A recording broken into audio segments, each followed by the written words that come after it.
Okay, here we go. Let's get this bad boy started. And there we go.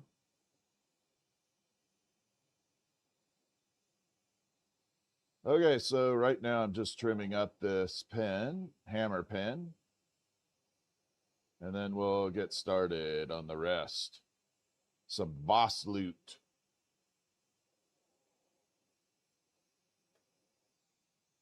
Ooh, got a little stringer there. Woohoo! Love that.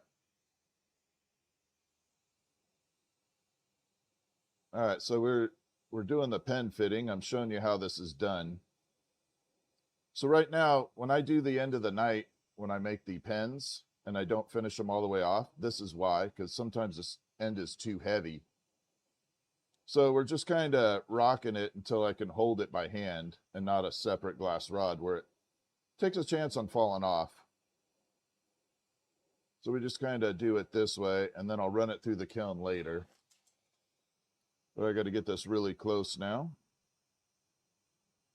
And we'll create the pen fitting. Happy Memorial Day to everybody. Hopefully you are having a fantastic day. Mine was pretty crappy. Well, not crappy. It was crappy for a while and then it got good. It had a little hiccup, but I've got good family at home that takes good care of me.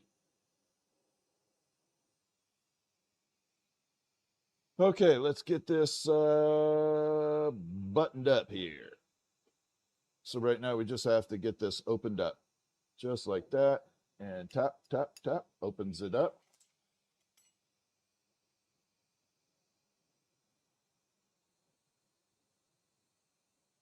And then we're going to make it so it fits the pen insert. That's the hard part. All right. Happy Memorial Day weekend.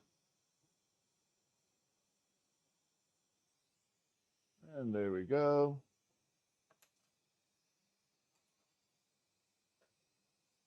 And let's check our fitting. Oh, little loose right there. So this is the hammer pen we're working on. I'm going to finish it up here, and then we're going to get started. We're going to kind of do some audience participation tonight with what I'm going to be making a little bit. And we'll see how it goes. Don't put too hard a pressure on me, though. Don't put too hard a pressure on me.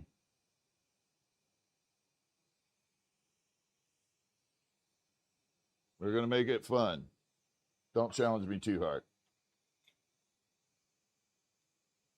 All right, almost there. Let's get this final fitting done.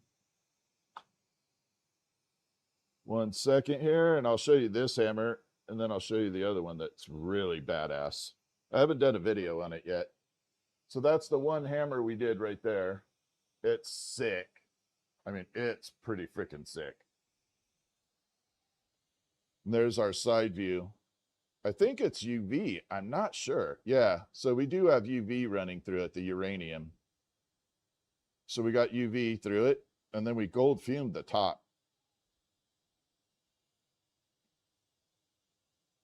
Look at that thing. So there's the full hammer right there. Sick, right? And that writes. That's actually a pen. So we're going to do more of that. And then this is the battle axe. I know you guys might have seen the shorts video for this, but there's the battle axe. I'm going to try and repeat this, but smaller. It's big. This thing's big. But that's the battle axe. And that's kind of like a loot weapon from a video game.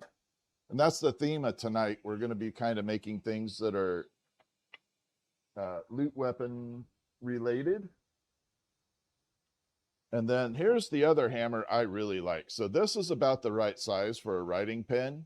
This hammer, you can see that little corkscrew in there. But we got this guy with the pink. Look at that pink. Ooh. And look, watch right in the corkscrew. This is the best part. right there. You can see that pink running through there. And then we got the uranium, of course. Like that.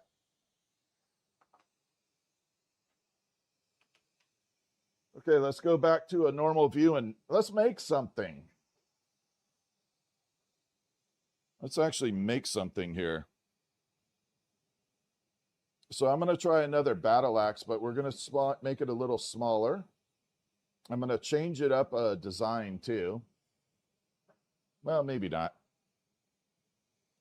But we're going to try, actually, I'm going to change the design a little bit. Luckily, I preheated my points here. So we got this guy. And we're going to wipe off the kiln dust. Ooh, there we go. All right, let's get started. Oh, crap. I almost messed up my silver. So I created 2 new silver nuggets out here for fuming.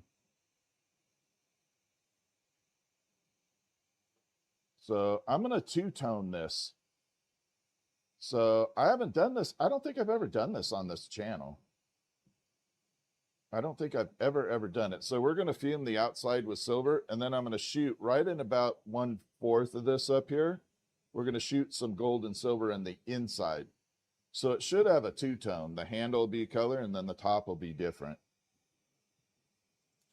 And I'm hoping that looks really fantastic. Nope, that's not long enough. Let's get rid of this here. This is an older silver. Well, there might be enough on there. So we're going to vaporize silver on this piece right now. Oh, it's getting trapped already.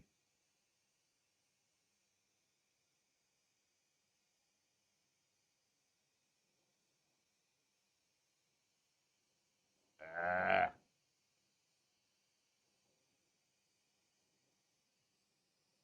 That's what I don't like about these big chunky silver rods. They get all collapsed in there.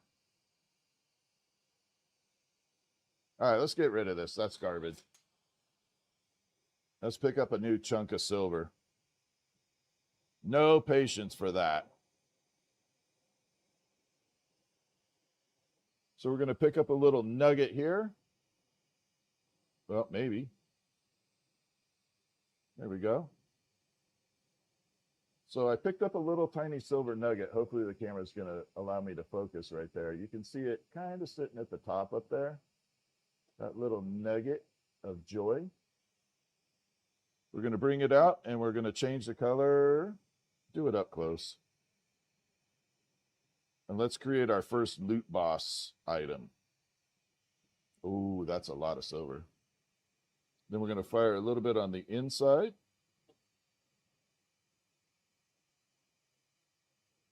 Ooh.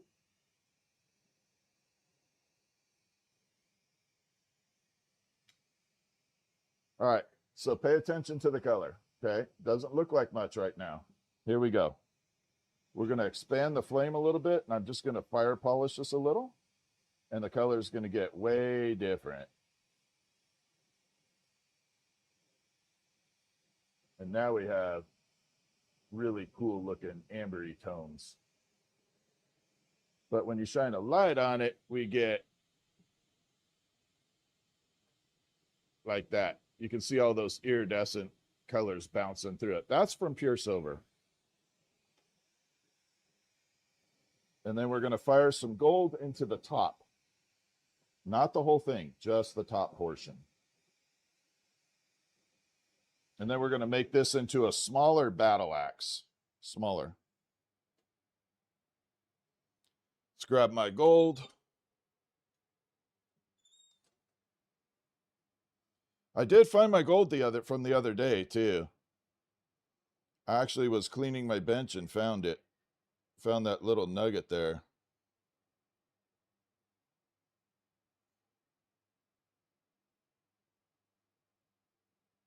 Ooh. A little bit more.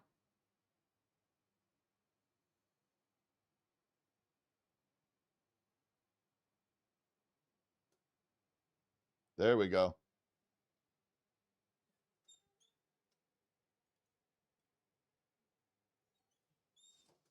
All right, let me show you what we got with, so this is colored with pure silver and gold. You can see the two-tone right now. So the top is gold and silver up here, and then that is silver. You can see how it two-toned it with the metals. And that is how we get those really unique colors bouncing through there. It's just gold and silver enhanced in there. And we're going to go ahead and seal this top off, and we're going to start the battle axe right now.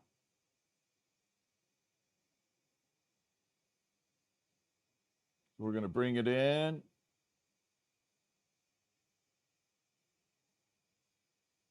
And clean up this top end. There we go.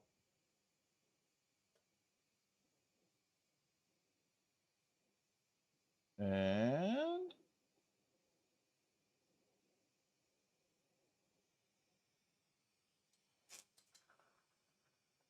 we're looking good.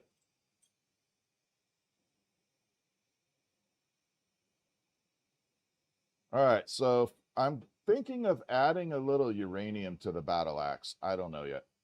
You guys tell me in chat, should we do uranium or what's up, BDH?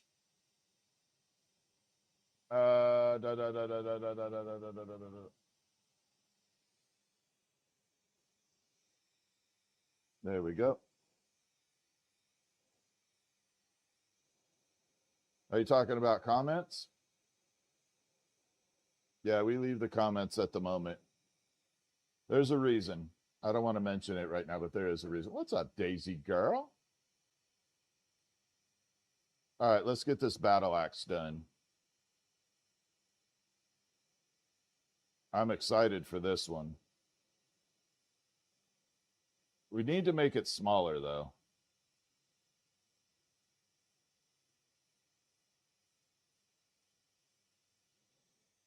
That silver fuming's not staying on there.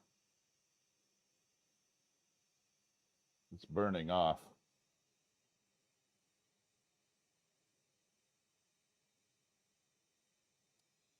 We might need to add more color here.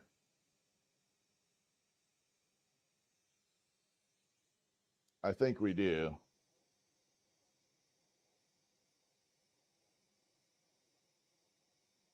Let's bring it out.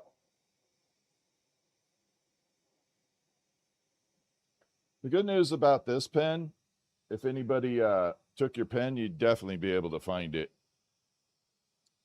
I was looking for another rod that I could hold that with. So I got another silver nugget rod down here. We're going to spark that one up in here.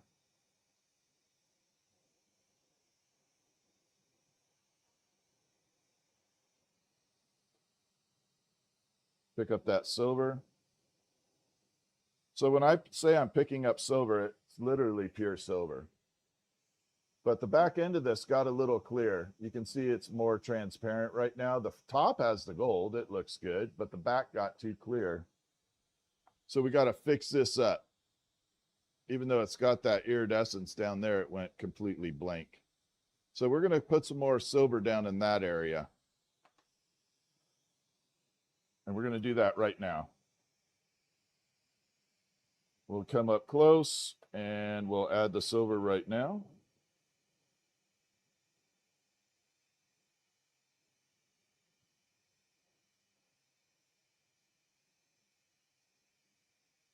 There we go.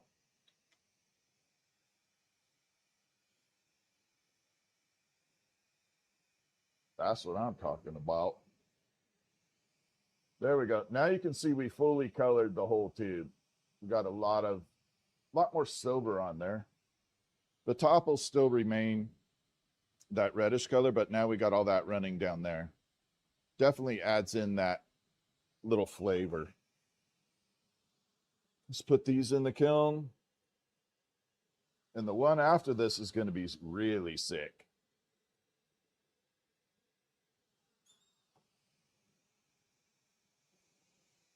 All right, let's go ahead and get that polished in here.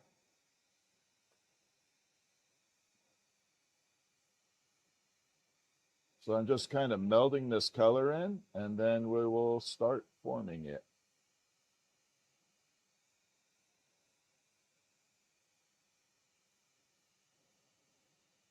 A little bit more. I want to show you the before and after.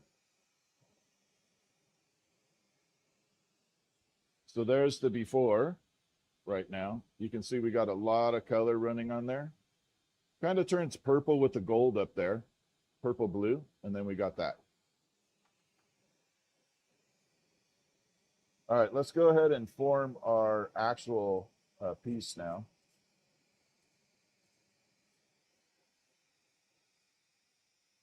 I'm going to take this down.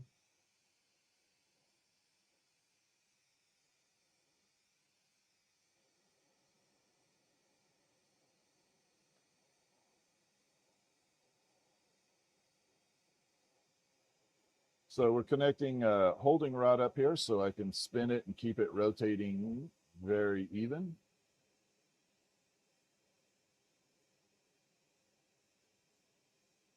How's everybody doing anyway? Yeah, I do have the chat that way for a reason right now. So right now the chat is being monitored for super trolls. So that's why the chat is that way. No, not because of you. Not at all, Melissa. You're all good. All right, so we're going to heat this up. We're going to pull it down into its pen shape.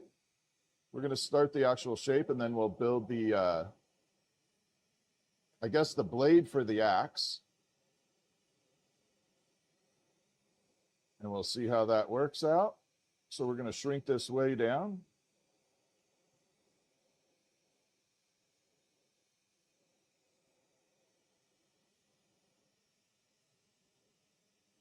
Get it nice and thick right there. We're going to pull it.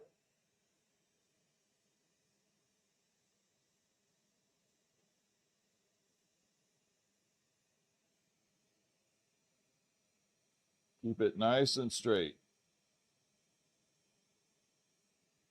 A little puff of air. Keep that rounded out.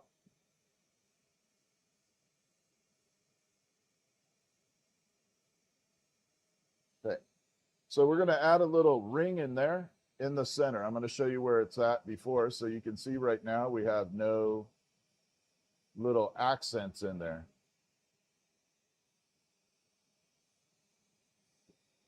God, I thought that was cold enough, but it worked still.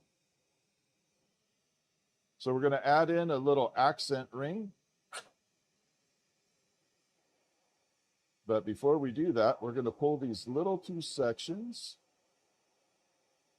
I'm going to try and actually create a handle itself. So we thinned it down right there. Thin it down. We're going to thin it out up ahead.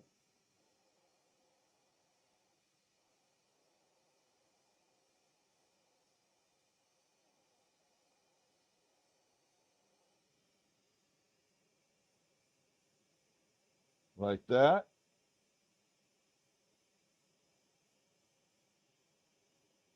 And then this bubble, we're going to heat up and we're going to push it together and it's going to create a little ring, like a circle, a donut in there.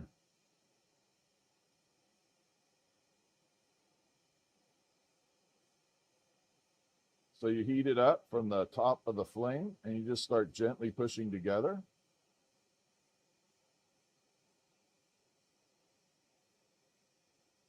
Keep it going.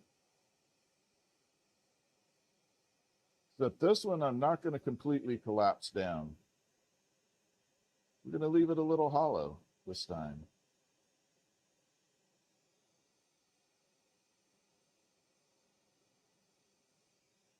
Little thicker donut, not so thin.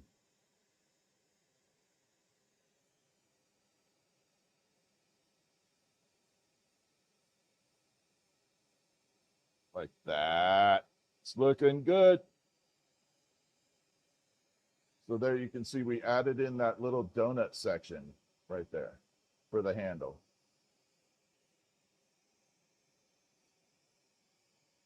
Then we're going to expand the view here. Oop.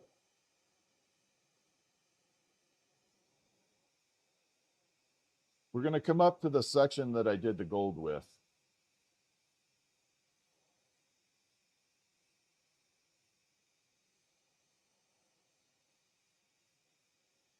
And we're going to thin that down too.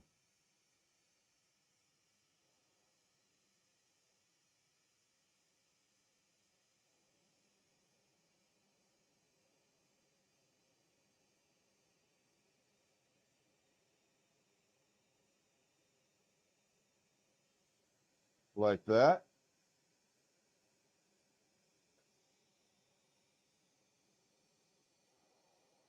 I'm going to come right above it. Do one more.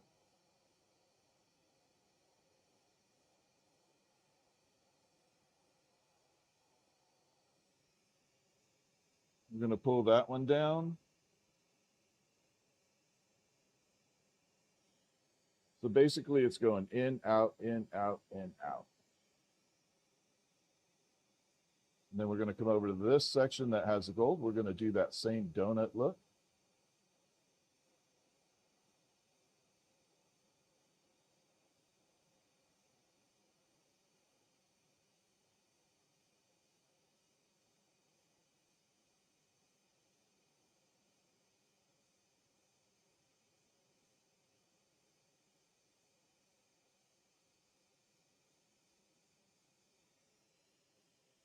Like that. And then we're going to go right in the middle between those two and add another one.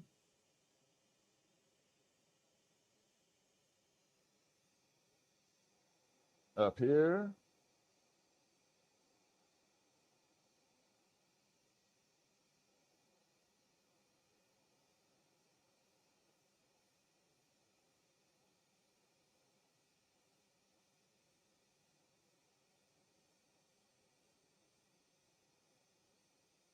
Just push it together very gently.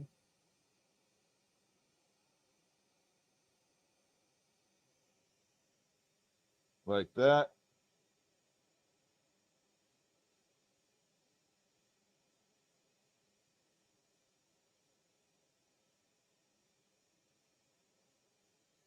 So now we got 3 and then one more right in here. Now this is going to be a small one.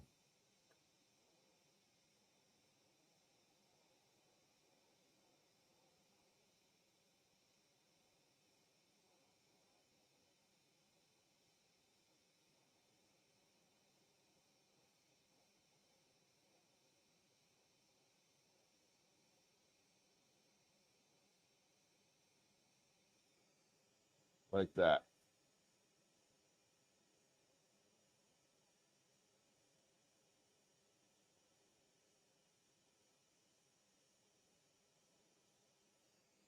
All right, now we got ring, ring, ring, ring.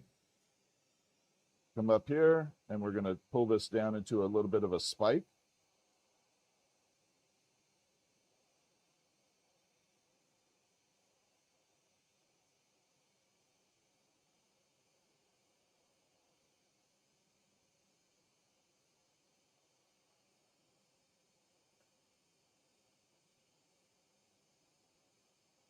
So if you have a favorite video game where there are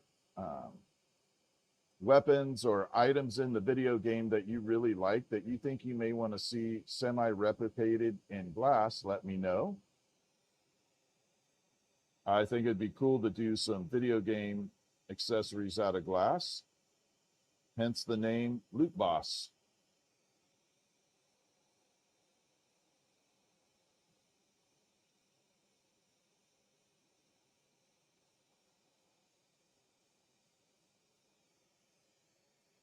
Oh, that spike is looking pretty neat. And we two-toned it, so it looks good too. But yeah, if you have some video game weapons or items or things that you have always loved, like even the Mario mushroom, you know, Mario mushroom, the one-up mushroom is really cool to make. That stuff is pretty safe to be able to make.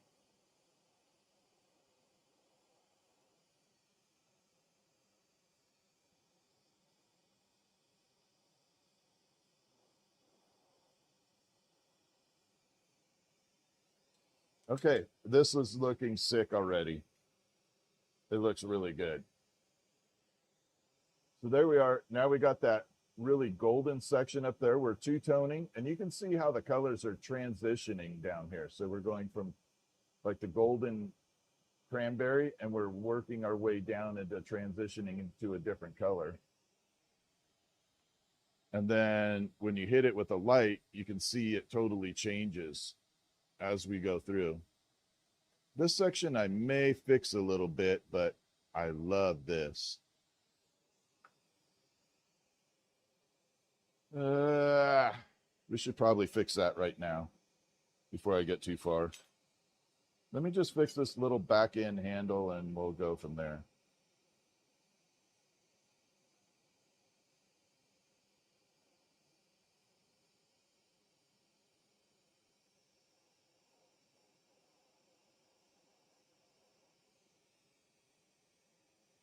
Hope it doesn't crack. It cooled off quite a bit.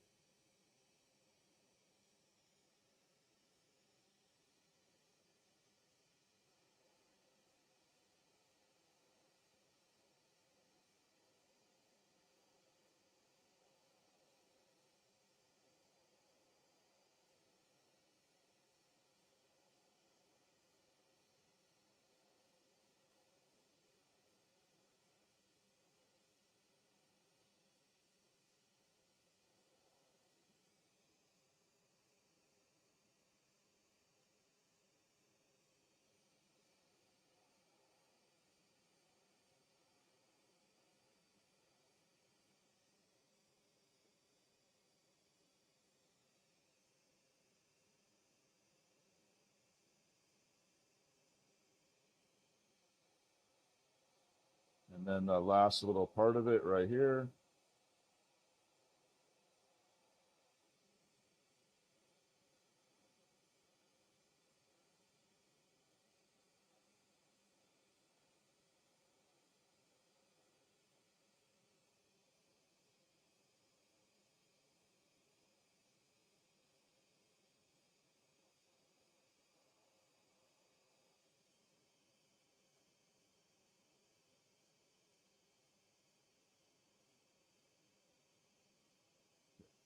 So the ink insert will actually go right in that location. The rest of this is going to get cut off.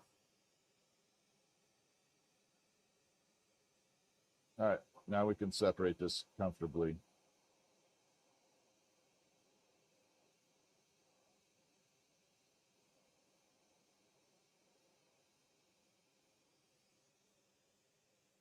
So this will be the first battle axe for the night. I'm thinking about doing like a mage staff or a Harry Potter type wand. So that's what I meant by video games or any type of sorcery fantasy items. Harry Potter type wand. I can't make an exact replica because that would be violating a copyright, but I can make a inspired by version.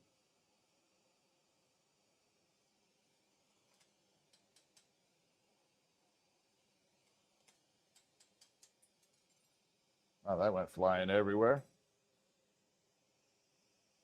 Now you can see we got the little bump. So right about there is where it'll be cut off, and we got all these colors.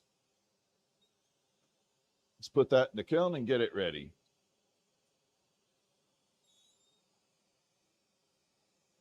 So I think we're going to replicate this portion of it, that little blade right there, but the back end I'm going to change. We're going to change the back end a little bit, that other side, but that one I'm going to replicate right now. Let's go ahead and do that.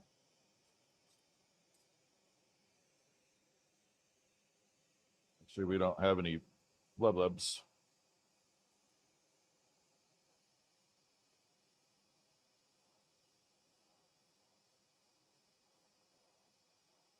So we want to heat it up here. Get rid of all that bad glass on the front.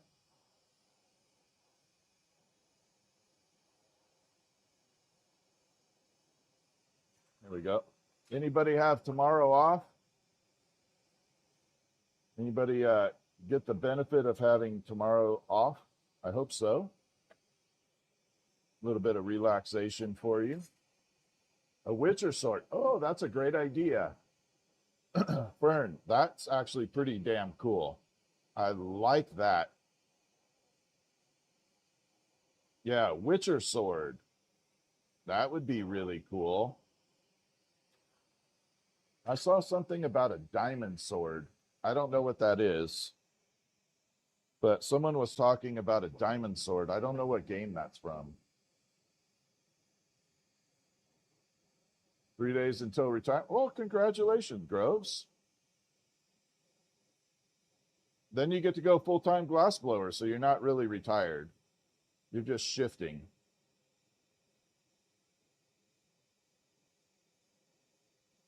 You're just shifting your environment. Minecraft diamond sword? Maybe that's it. Yeah, they said it was a diamond sword.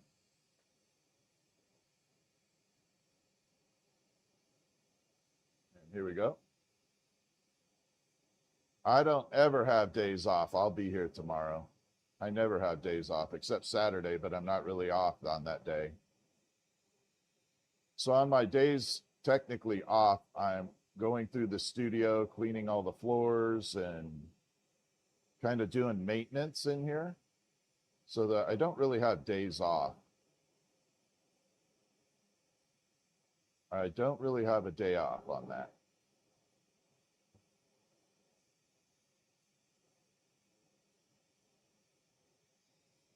Okay, so right now I'm building up what's called the gather for the glass. And we're going to build up a gather so I can make the first blade part of it, the hatchet part.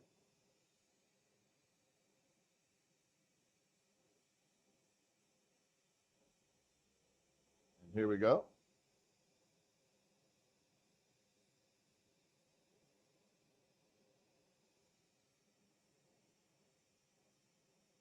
Now this one will be a little smaller than one we did before. I think someone asked about claiming the first battle axe, which if you did, it's open to you. But if you're interested in the battle axe I did first, it's really big. It's not a small piece. But if you're interested in the first one I did, don't forget to email me with regard to it. And that would be this one here. This is a gnarly pen. I love it. And I need my flattening surface. Let's move this hammer out of the way. Put this here. And we're going to go ahead and flatten right now.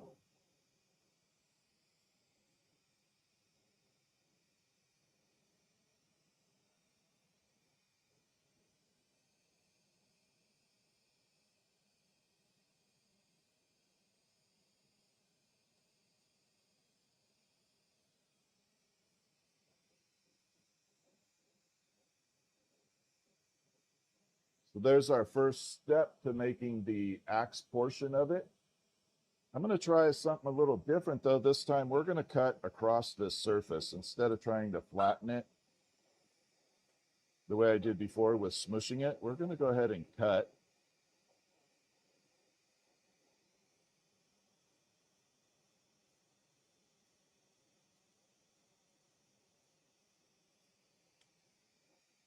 Like that.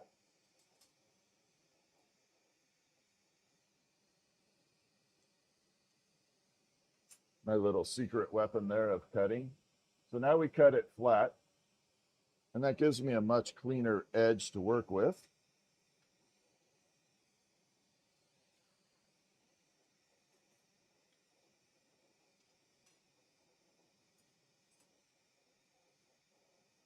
And then we're going to grab our double amber purple, and we're going to come around the front of the blade here.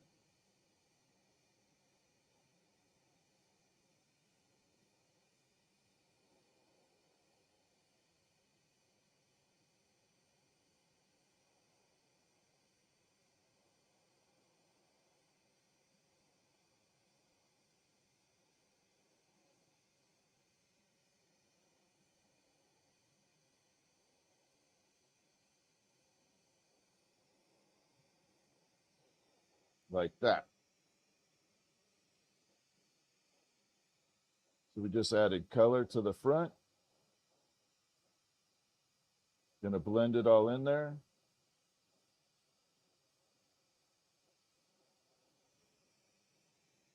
Flatten it out a little.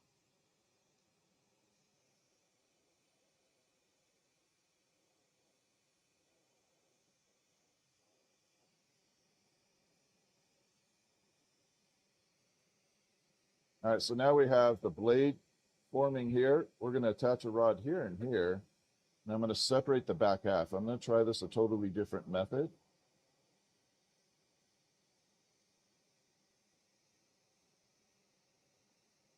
Now, again, these are totally new for me, so it is possible they get a little wonky or the process is a little wacky at the beginning.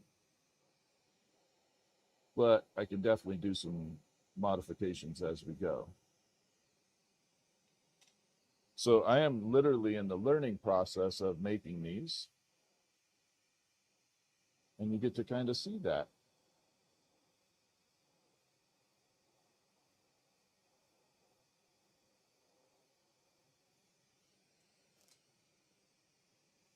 So now we're going to attach a rod right here and we're going to separate it out.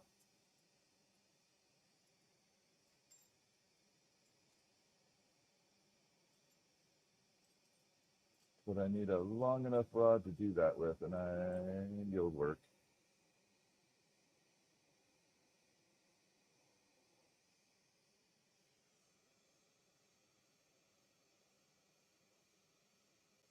Okay, let's go ahead and start separating and pulling it into shape.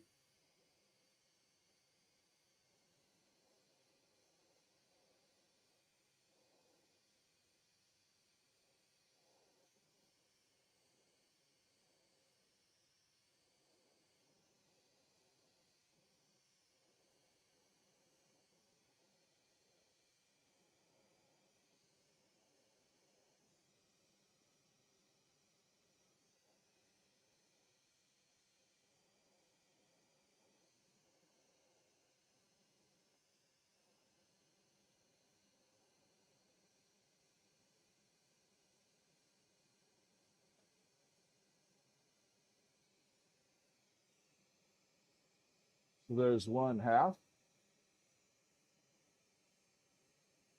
No, it's not too hard to work with glass. I find stained glass to be really hard. So the question was, you love sculpting but never worked with glass outside of stained glass. Is it hard to start? No. It's not hard to start. It's just a matter of practice. I highly, highly recommend just practice, practice, practice.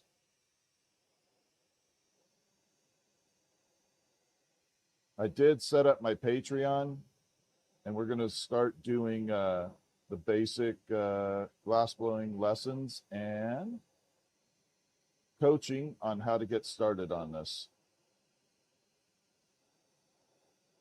My Patreon is set up for it. Now I just have to add content to it.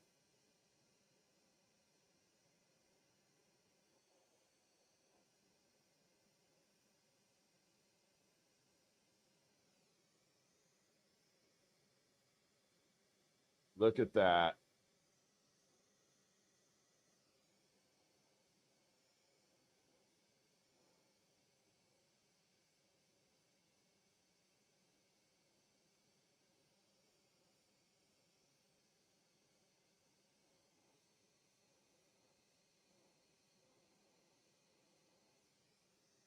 Anybody know what that could be?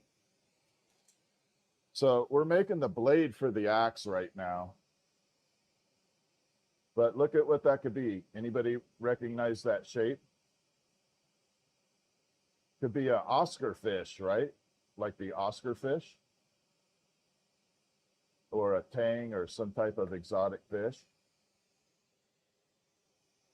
It's very close to a fish. If I put a little fin back here, it'd be a fish. It would definitely be a fish. And that is the beauty of glass, is you could start off with making one shape and get like 3 different items out of that shape.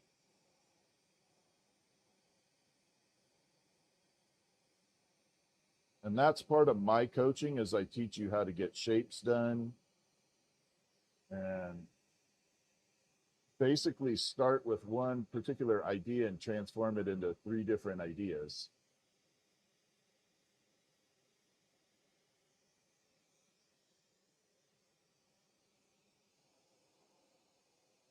We're going to bring it out here and get this one all perfected.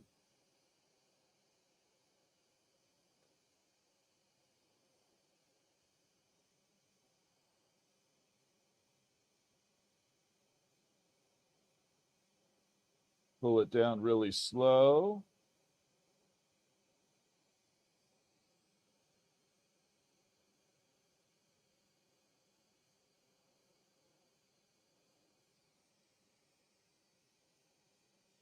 Oh, I like that. And then we're going to serrate the edge. We're going to add a little serrades or little edges here.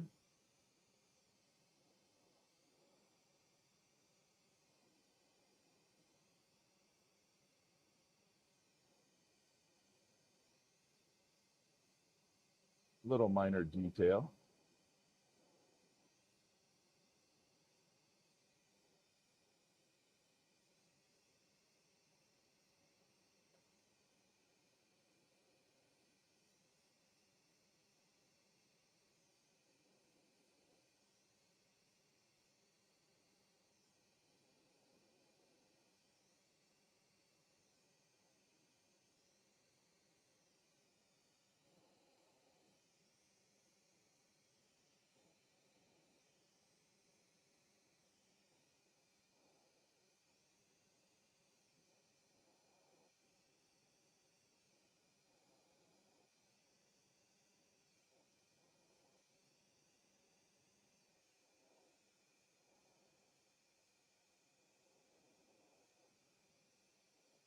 A little bit more in here. It's not quite seated in well.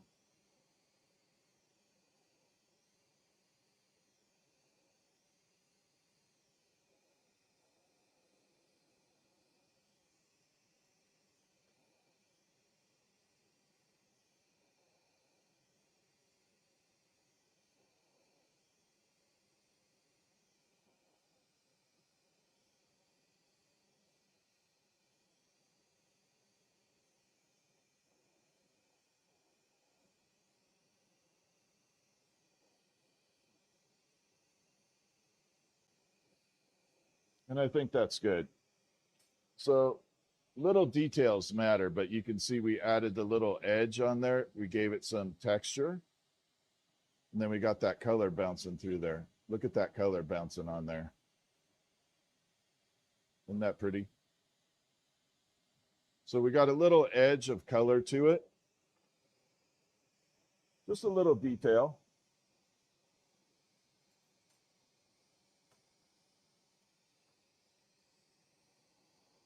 And then we'll come through and tap a little holding rod onto it.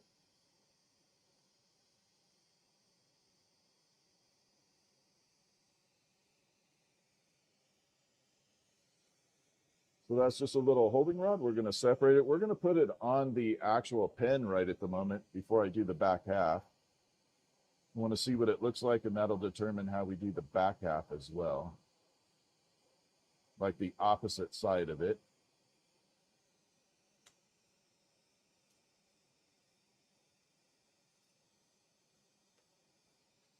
We've got to clean up this, and then we'll attach it to the pen, and we'll see how the back is going to look.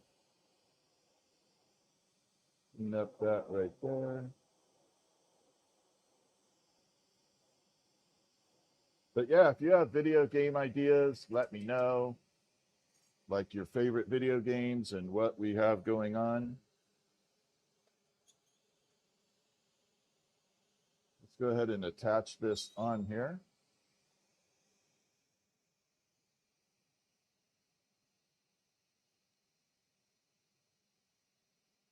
Oh, this is going to be sick.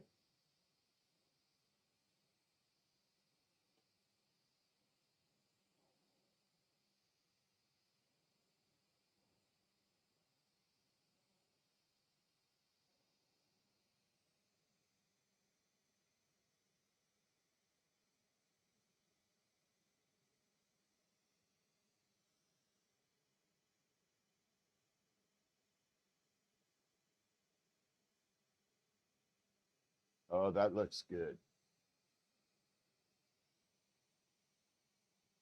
See if it'll tap off. Perfect.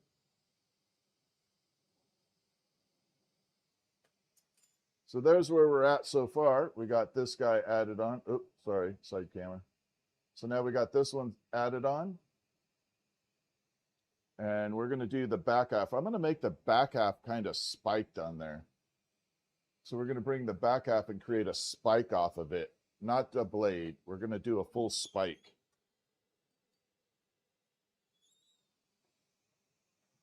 This one we did that has a different blade on the back, but I want to do a full spike off of it. But in order to do that, we're going to create a unique spike. We're going to actually fume it.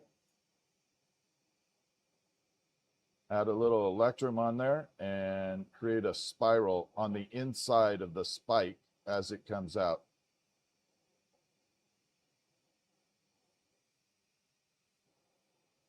So we're going to do a twisty spike.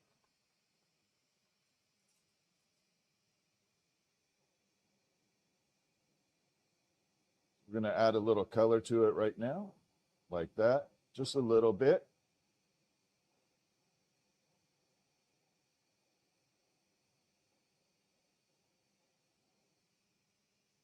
Just a little itty bitty bit. Gonna mix it up.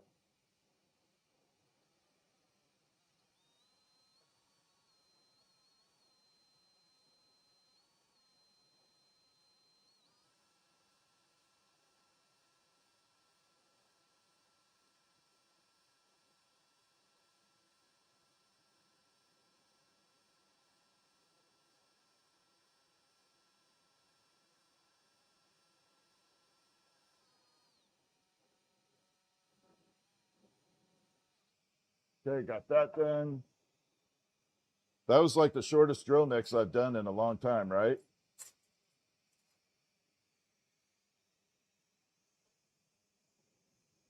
Go ahead and add this on, build it up. That was like the shortest drill mix I've done in like 3 months.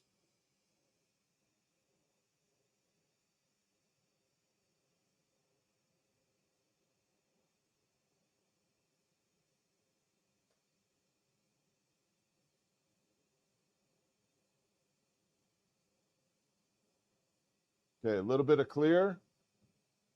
So we put a little bit of clear on there. We're going to spike it down and flatten it.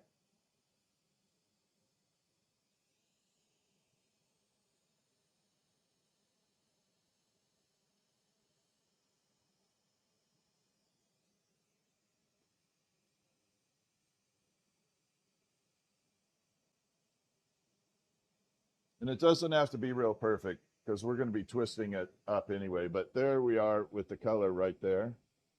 You can see we got a little bit of color added on there. Now we're going to fume the heck out of that top portion. So we're going to grab our silver, fume the top really extra heavy with silver.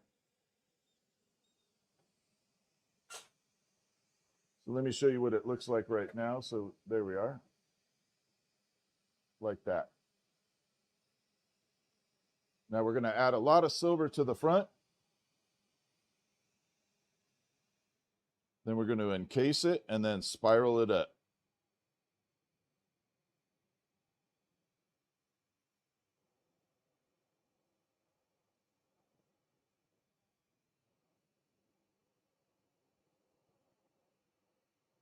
About like that.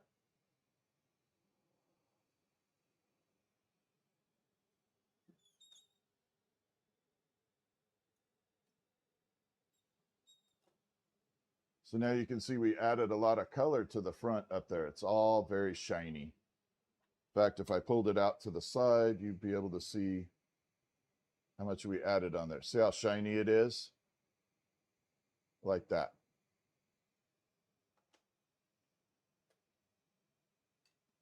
Let's go ahead and trap that silver in there. So the key is you don't hit it with the silver again, or hit it with the flame until that's trapped. So we're going to get this molten on this one, trap it on there. Going to trap it like that.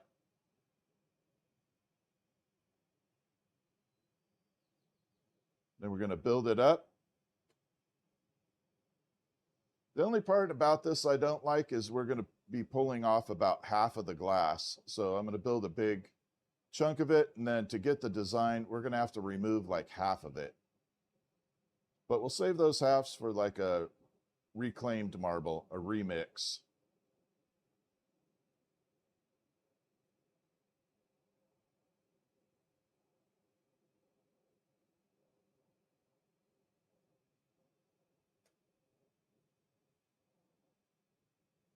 Going to separate that.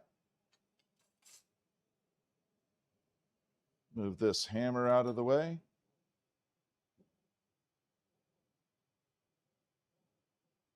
Use our marble mold.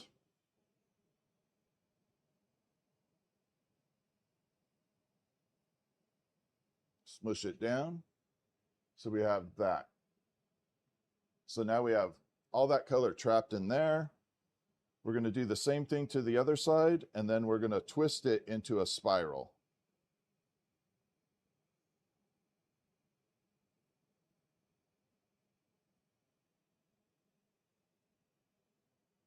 So now we have to do the same thing to the other side. This is going to be a neat looking piece.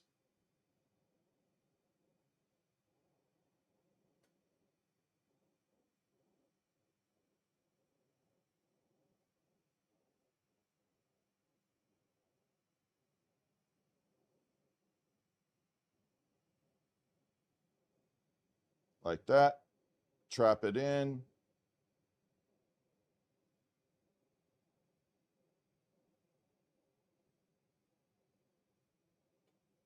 Then we're going to build it up.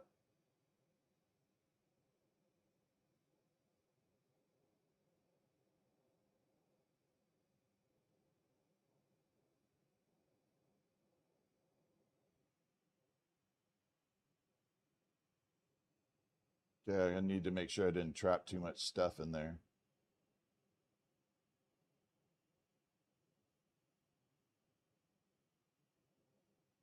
Okay, now we got enough clear.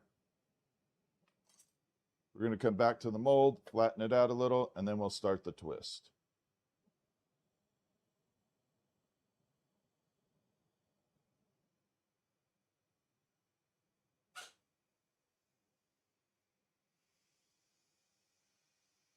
And there we go. So now we got this running all the way. So the color is on the inside, and it's sandwiched like an Oreo.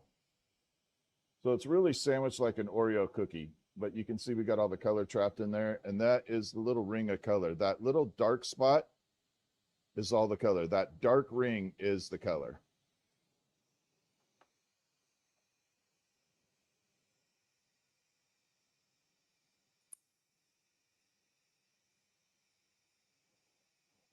So there's really technically not that much in there.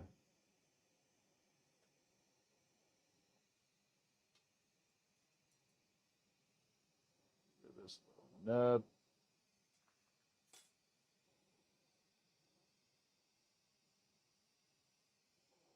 Little punty there.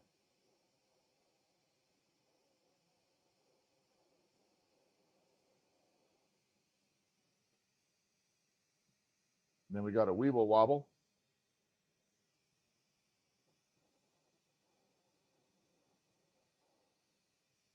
Put that there.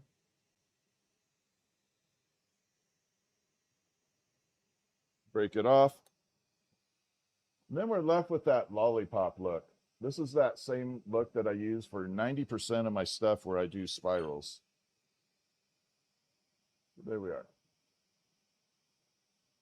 But you can see the colors in there now. Look how shiny that is. Very metallic-y looking. My drill is really close down. I'm so scared I'm going to melt it. All right, so we're going to pull in close up again. Attach that, and then we're going to come through.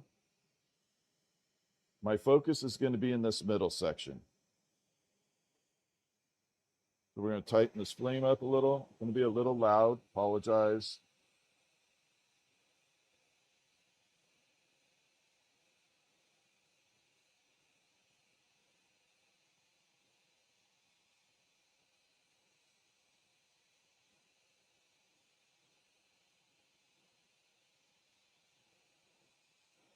Now you can see where I'm heating. You can see that middle section.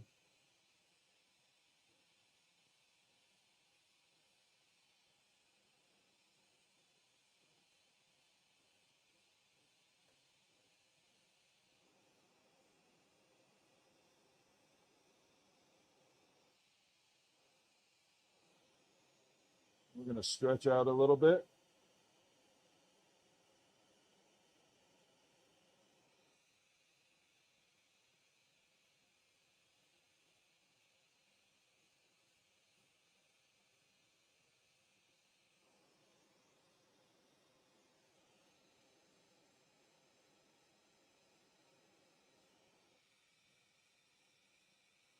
Now, as opposed to when I do the normal marble, and I try and pull this as even as possible, I really want this in a teardrop shape now.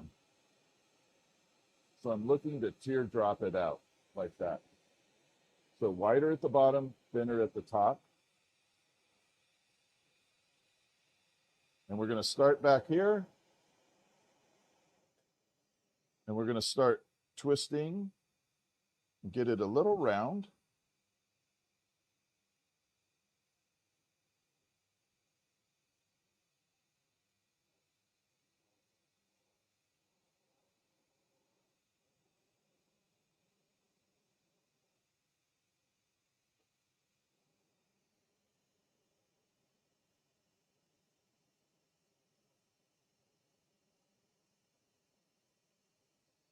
Start the spiral.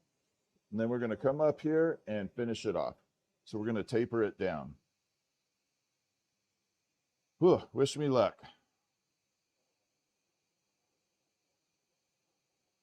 Been a minute since I've done it this way.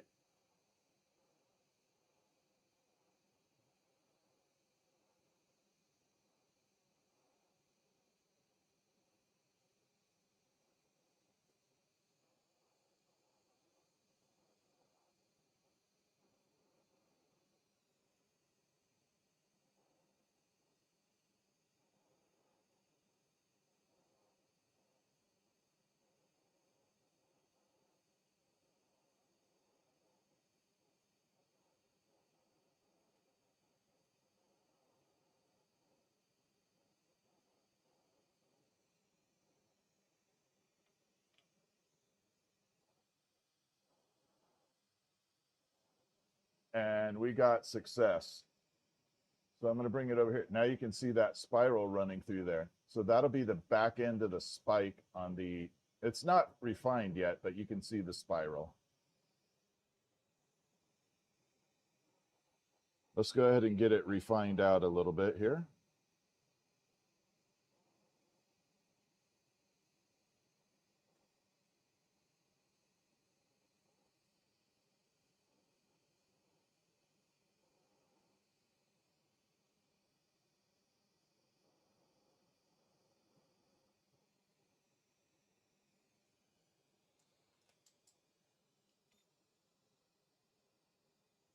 I'm pretty happy so far.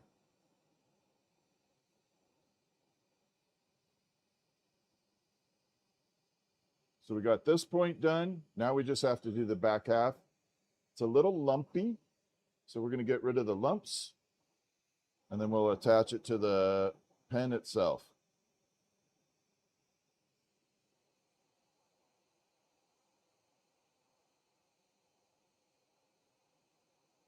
Let's go ahead and get that done.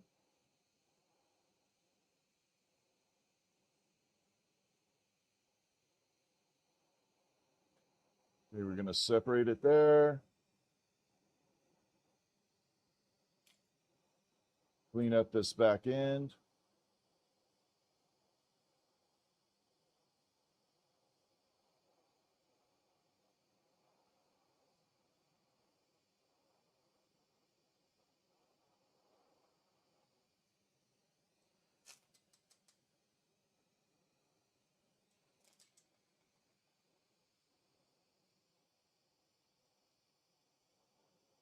Need it a little bit smaller.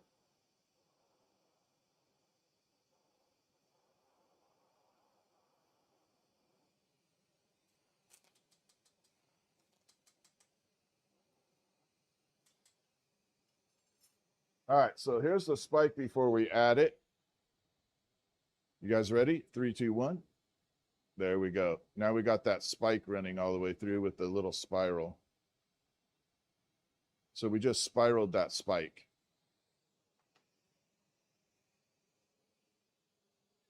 Let's grab our pen.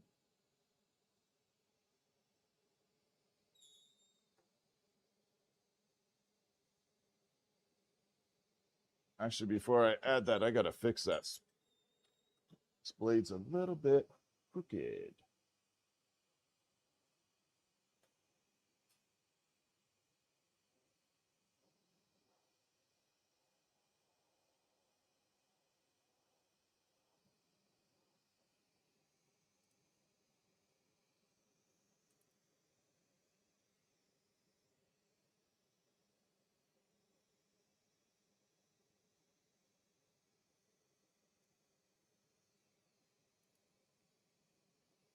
There we go.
There we are.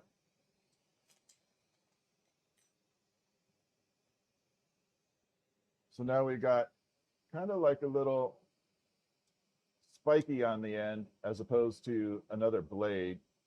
So like a blunt instrument type thing.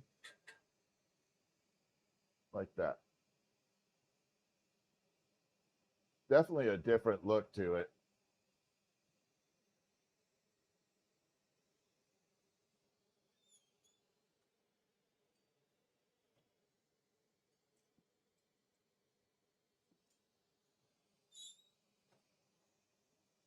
So that looks good. I like it better, not better. It's just different than that version. I like this version too. Both of them are cool. Let's get this hammer out of the way. All right. So next one we're going to do, instead of like an axe, I want to try like a staff. And we'll save this for a little project here. So we're going to save that for the end of the night. You can definitely see that color bouncing through there now. We'll save this one up. We'll run it in the kiln, preheat it.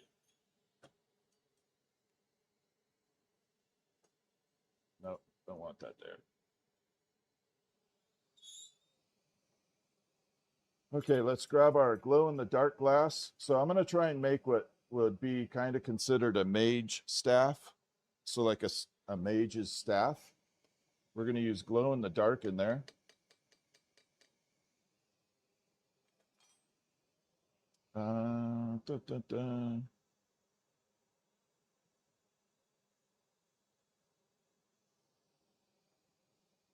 Wondering if I should add frit in there.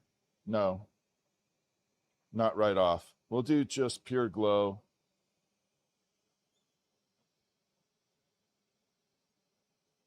Grab our point. So this one's going to be full glow in the dark. I might do a dichro on the top for the mage staff. Do a sparkly dichro. That would be kind of cool looking. So this will be kind of reminiscent of a mage staff.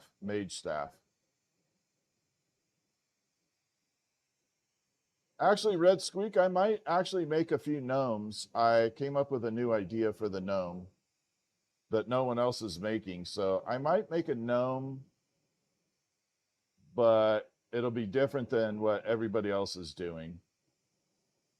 And then once they copy that gnome, we'll go ahead and stop it.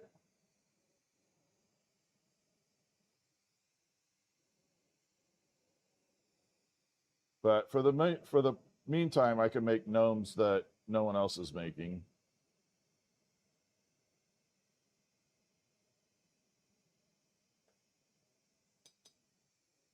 So we're going to add in glow in the dark glass. So this will truly glow in the dark.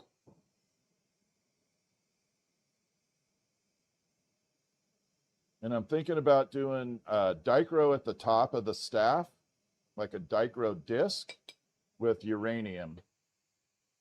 So we'll go full glow in the dark on this, both black light and glow.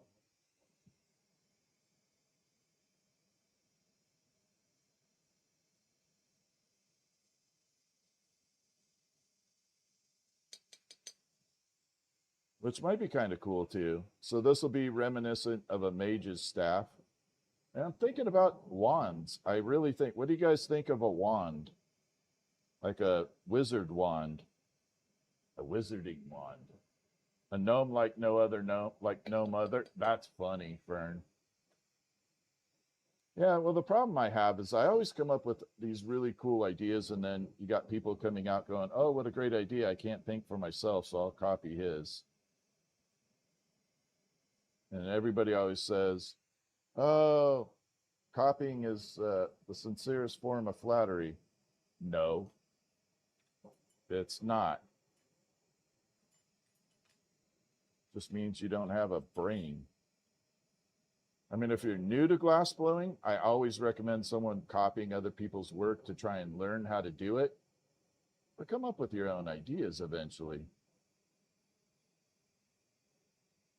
Like there are glass blowers I've taught how to do stuff, and I don't mind teaching them. It's fine. If I teach them, go for it. But I get really annoyed at people who go out and just copy because they can't think.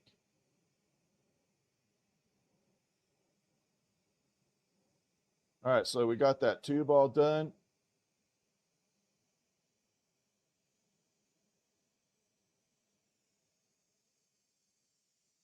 And then we're going to taper it down here.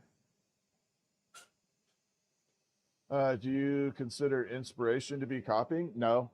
No, I don't mind people doing inspiration. I think that is really good.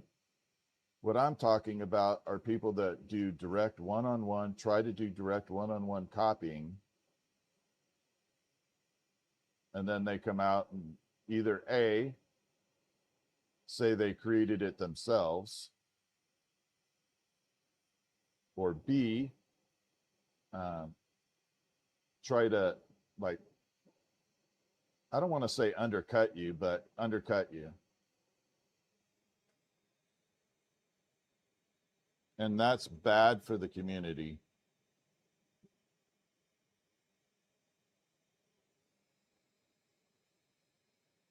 Like if I know a technique that I learned from someone else, I always give credit, even if the person has passed away.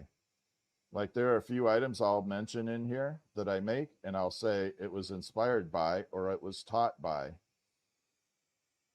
Even though the person has passed away and they wouldn't even know if I said I made it myself, they would never know. I still do it that way.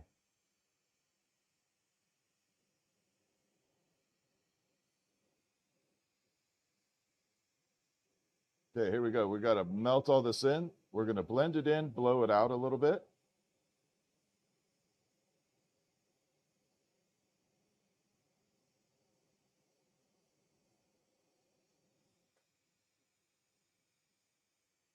We're going to heat it up.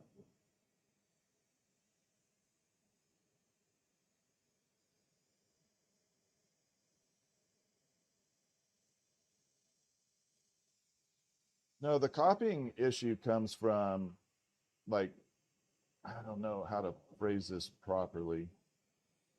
Like, there's another glass blower on TikTok that people will go to and say, can you make this cheaper? And he will make it cheaper, but it's a poor copy. It's like a really poor copy. And then it just makes the whole market. That's why the gnomes were such an issue for me.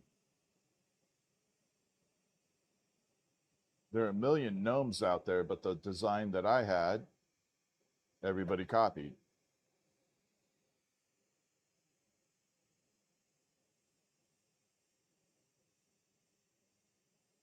And it's not the sincerest form of flattery.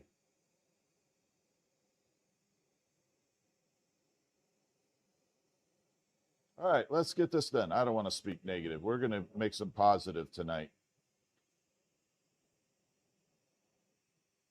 But like Dragonfly and Groves, both moderators on here, I give them, like, not give them, I taught them how to do items, certain things. And if they make them, I don't care because I showed it to them.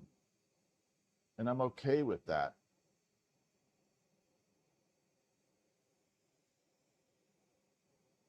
And both have been very respectful when they want to make something. They always ask. They don't really even have to. All right, so we're going to taper this one down.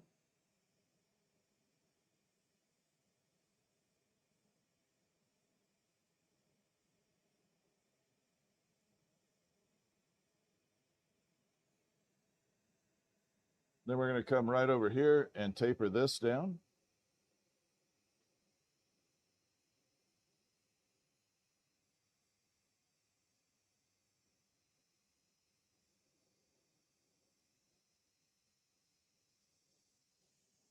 Here we go.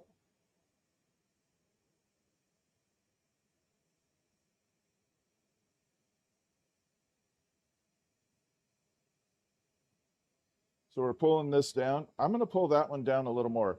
So we're going to actually put an entire corkscrew inside the middle of this mage staff. So we're going to make it spiral on the inside, glow in the dark. I love making spirals.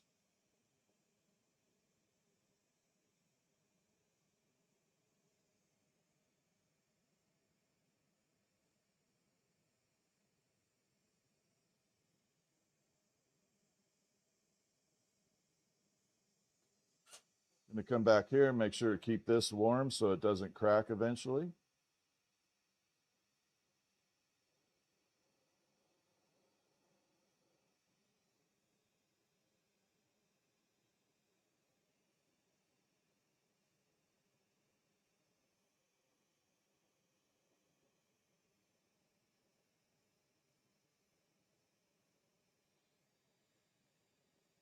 All right, so this section right here is going to get a spiral running through it. I wonder if I can do my top view. There we go. So we're going to try the top view. You guys are going to see it happen from up here.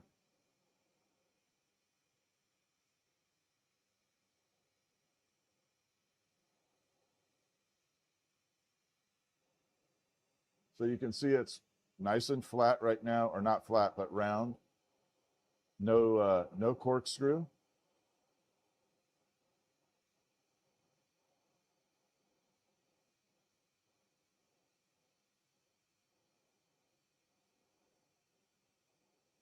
We're going to put our little corkscrew in there.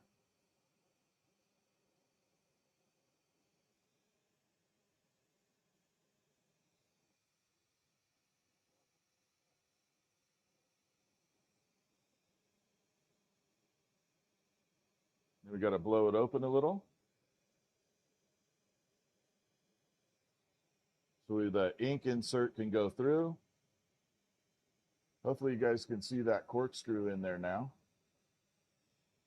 Yep, there we go.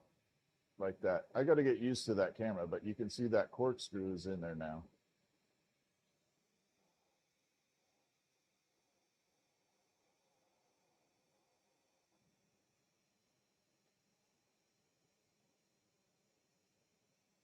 And then make the back end really nice and clean.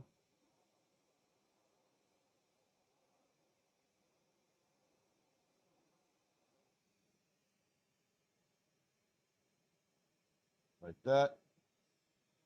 Again, we'll bring it up. Actually, that view looks good right there. That focus, that camera focus isn't too bad. Can you guys see that okay? Does that shot feel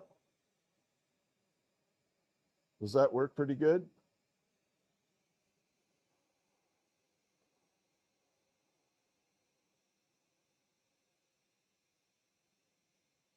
I think it looked good.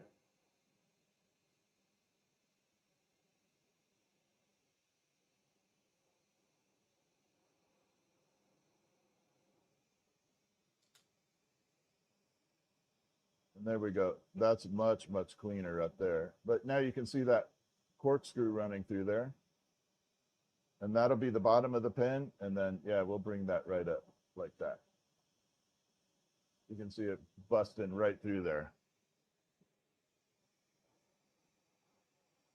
Yeah, I'm pretty impressed with that camera, to be honest.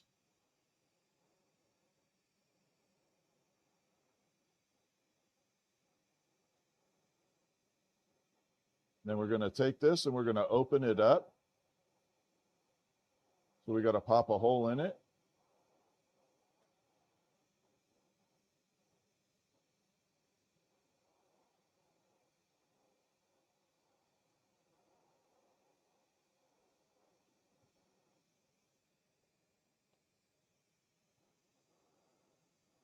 There we go.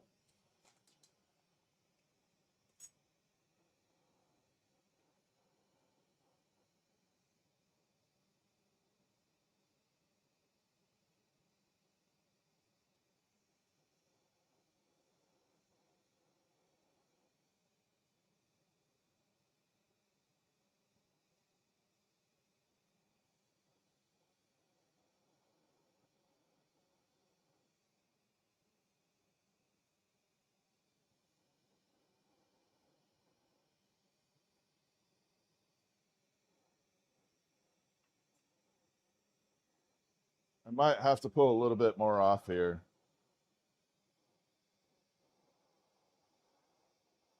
It's a little too thick.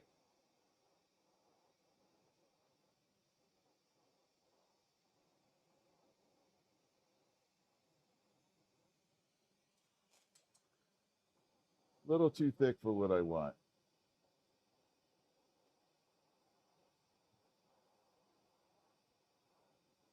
And there we go. Little poppy right there. That's better.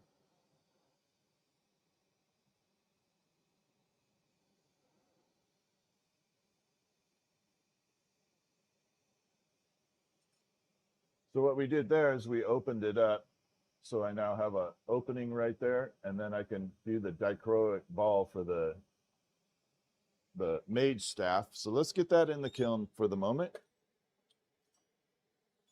I'm going to go grab some dichro. Hold on a second. I got to grab dichro. I didn't plan on dichro, but we're going to grab it and start popping some dichro in there.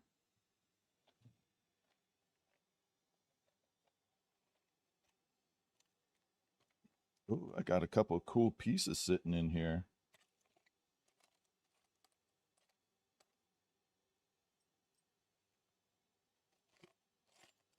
You guys are in for a treat on this one. We got some cool dichro stuck in here. We got that one. I'm going to try one more little section of dichro here. And we might actually have some amazing color coming up tonight. Yep. There we go.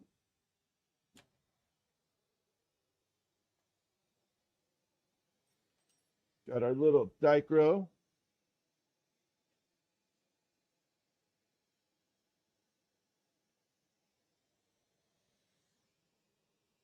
Does everybody know what dichroic is? If you don't, I'll explain it.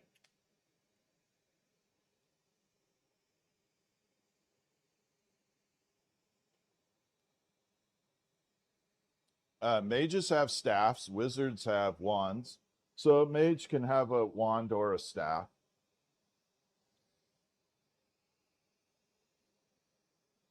I guess it just depends on how you're looking at it.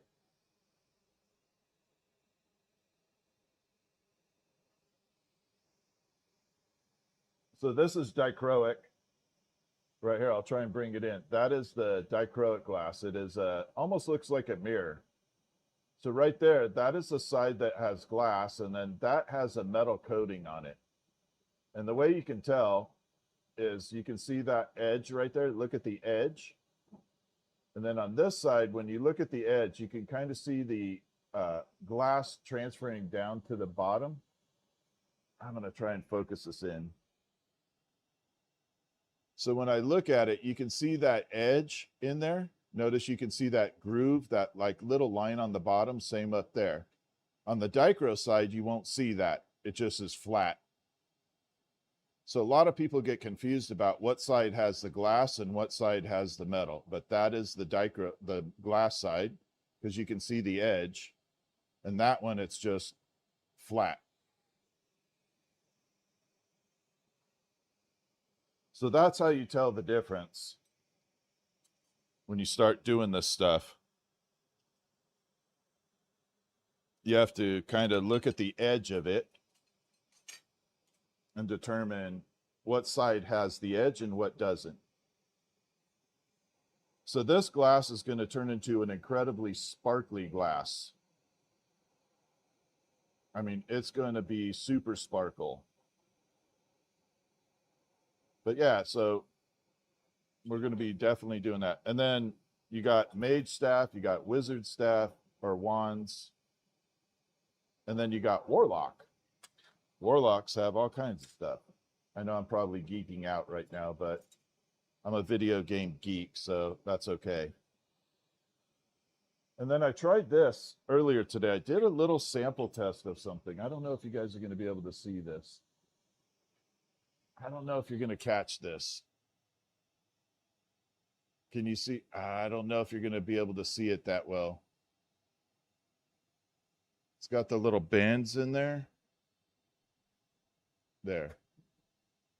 They look like little bands running in there. So I'm thinking about doing this in a larger form. Like that. I was practicing that technique earlier. I kind of came up with an idea in my head for it.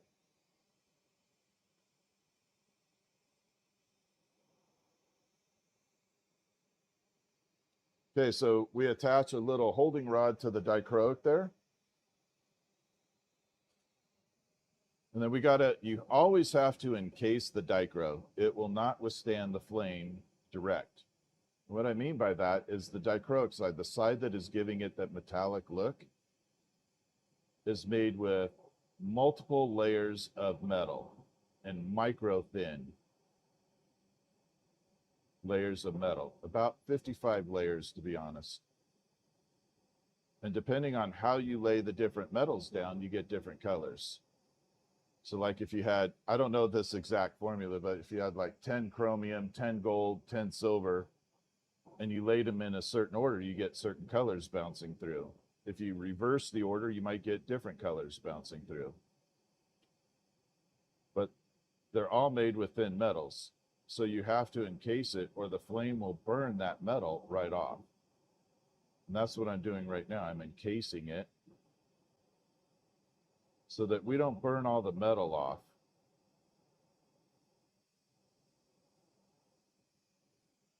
And when you encase it, it kind of enhances it a little. So now you can see right there. And then there's the other side. You can see the colors transitioning through.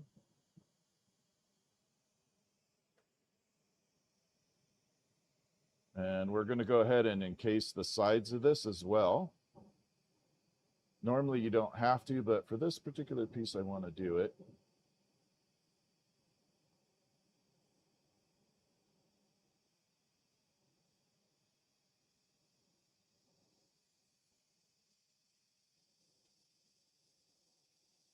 Normally I don't have to, but For this one, I do want to. And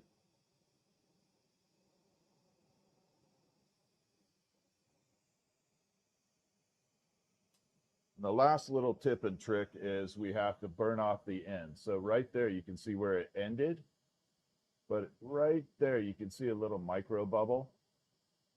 And that'll get magnified. Same over here. That little end will create bubbles. So we're going to go ahead and tear these ends off so we don't get any little micro bubbles.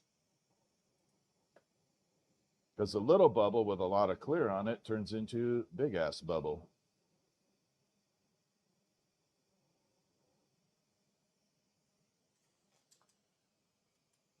And now when I bring it back over, you can see there's no more bubble.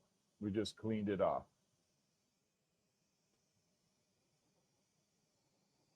Little pro tip there.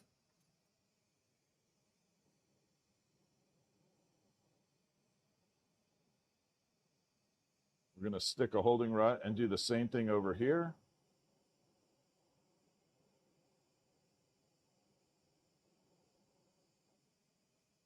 And this one even created a little crack on it at the end. Crack is bad, but you'll see the crack right there, right at the edge. There's a little micro crack. But that little goop right there will create a big mess. So we're going to get rid of that. We just clean it off.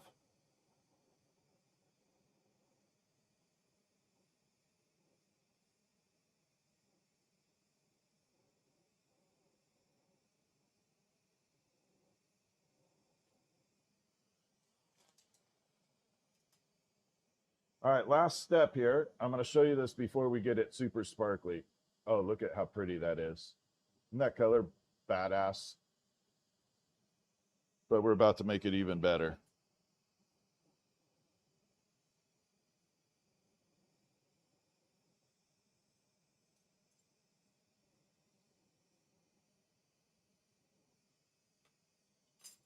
And here we go.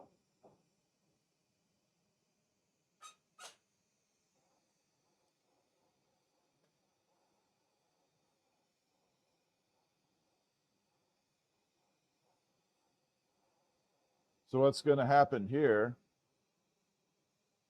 is we're going to twist everything up, and that flat metal surface is going to twist into thousands of little sparkles. It's like running it through a paper shredder. So as I'm twisting, that flat surface is ripping itself apart.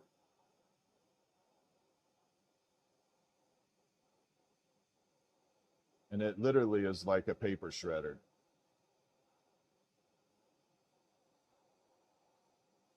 Making essentially confetti.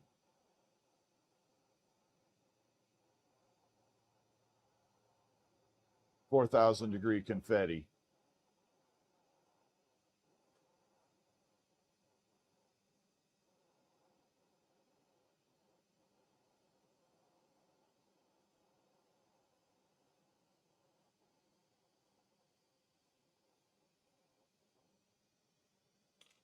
Let me go ahead and trim this up.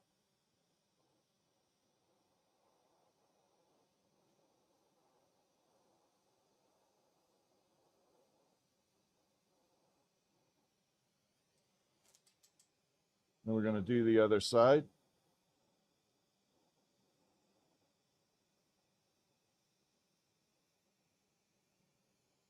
Here we go.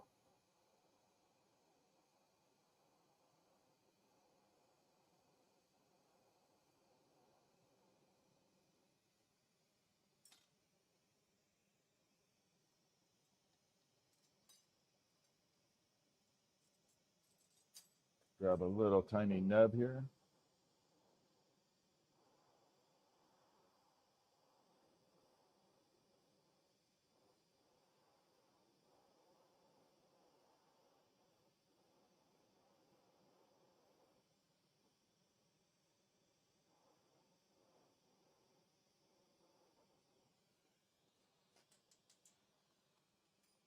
All right, let me round it out and I'll show you the end result.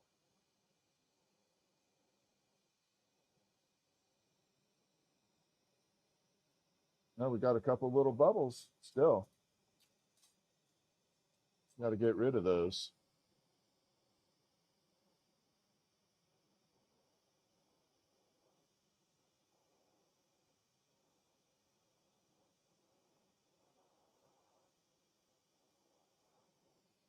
There we go.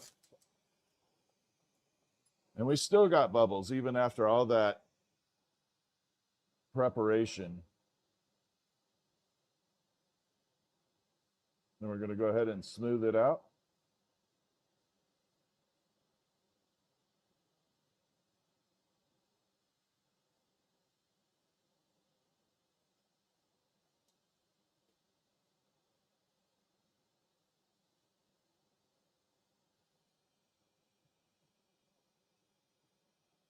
Hey, we're looking pretty fantastic there.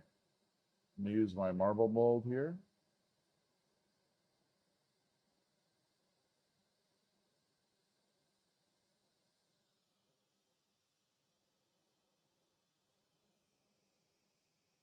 Yeah, I like it. Okay, now while the dichro is hot, it doesn't show as much color.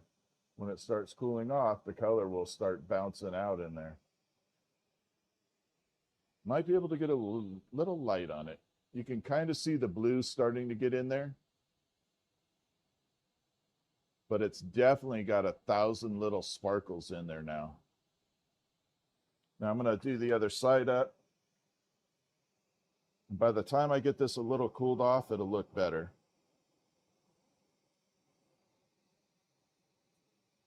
We're going to cool it down just a little bit.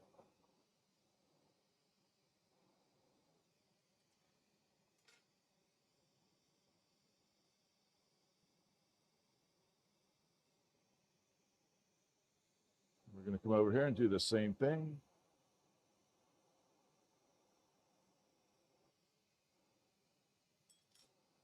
And then I just have to round this one out.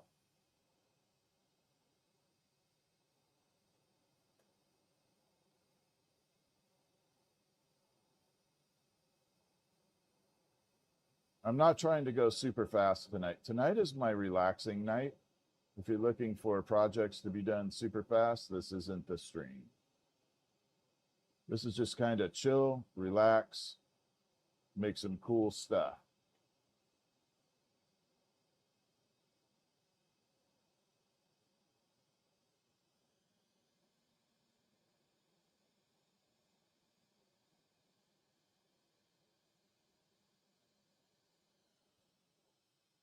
And there we are. Ooh, this is looking good now.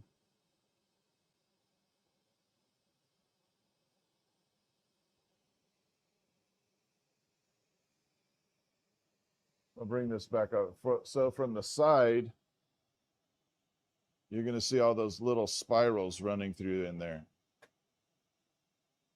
And then from the front, we should have a bunch of little sparkles. Now it's not showing again because it's hot, but when it cools off, it'll definitely have all that blue running through it. But there it is from the side. See all those little micro lines? That's all the different layers of twisting going on.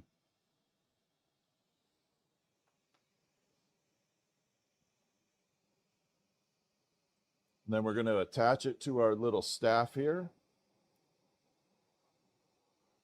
And I think I'm going to try and create a little bit of a sun effect on it. Meaning I'm going to kind of bring these little sun rays coming off of it.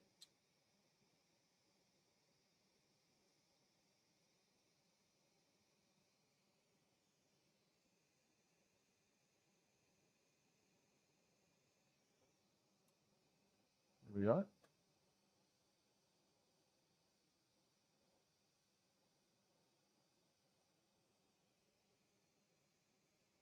We're starting to get that blue to come through too.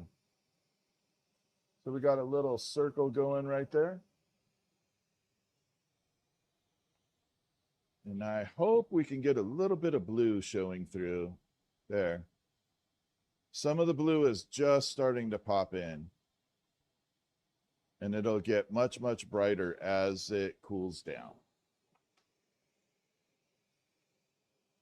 Let's grab our mage staff and attach it.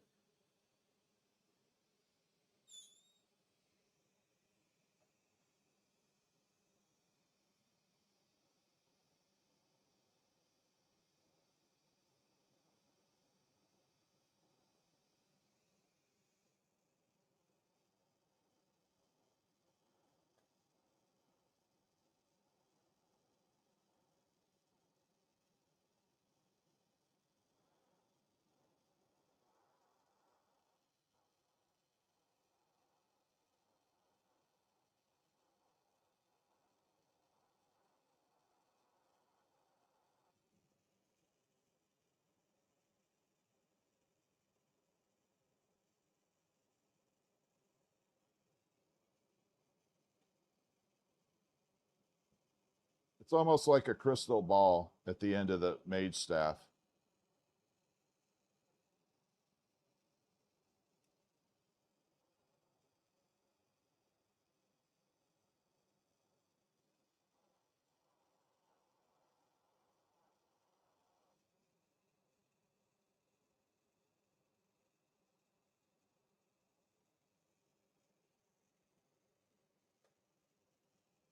Okay, I think we're good. Now we got the little crystal ball attached right there. And I'm hoping we get it. Again, I want that blue to show right now so you guys can see it, but it's having a difficult time. A little bit of blue coming in.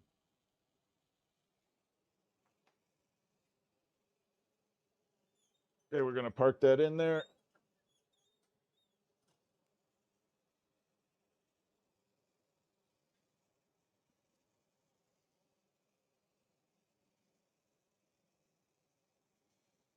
So again, I want to create these little sunbursts coming off of it.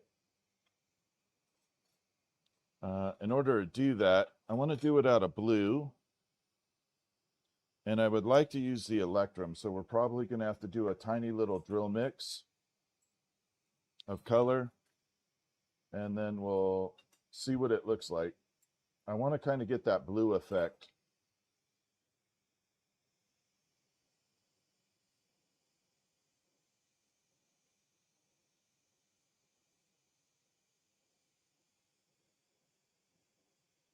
So we're going to put a little of the shimmer glass here.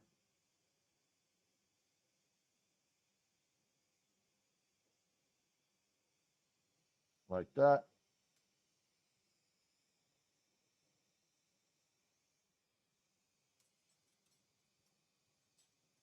What are you? Nope.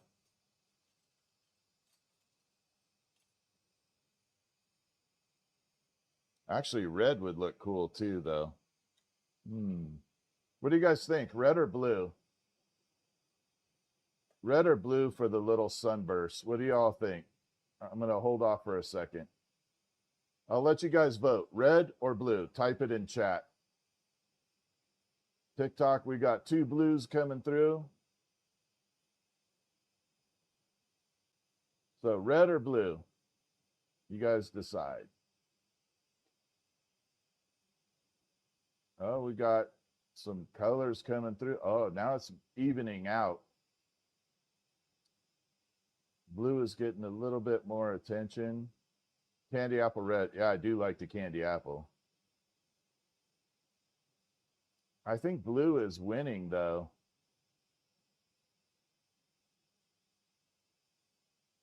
Yeah, I think blue is winning. We can do a candy apple after this. We'll make a candy apple red after this. I'm going to have to make this blue. Because blue definitely, between the 2 channels, blue definitely took it. So we can just make it off of here.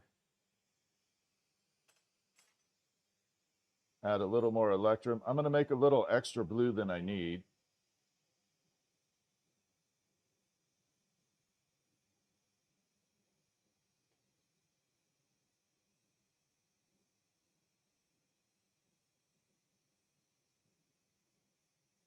And we can do candy apple afterwards too. All right, let's drill mix this.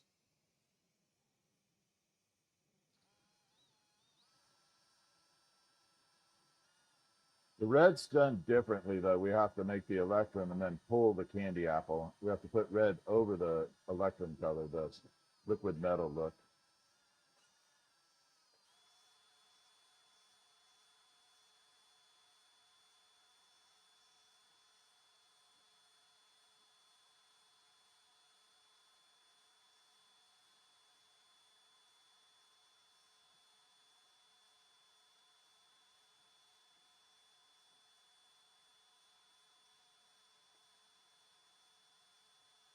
All right, we're good.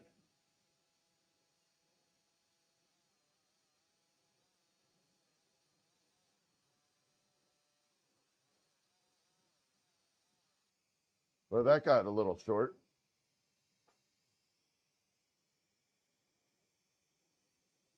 Let's go ahead and pull this into a rod.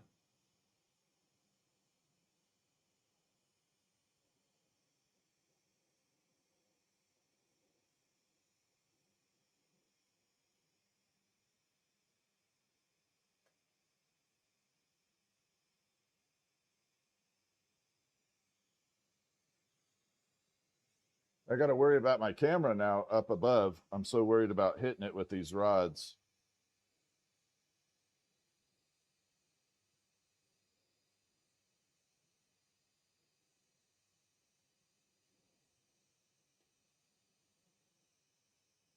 I'll tell you what, we can do another item with a dichro. I have like a salmon color golden dichro, and then we could use the red electrum, the red candy apple with that. That would actually look really good too.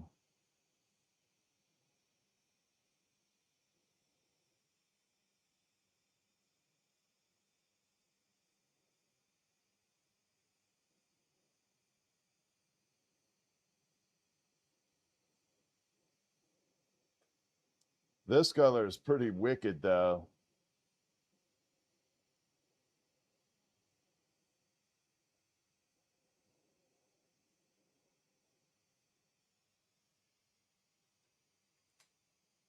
It's going to look kind of gunmetal at the moment. But there's our little wizard color right there. Kind of sick looking, right? I do like it. It looks good.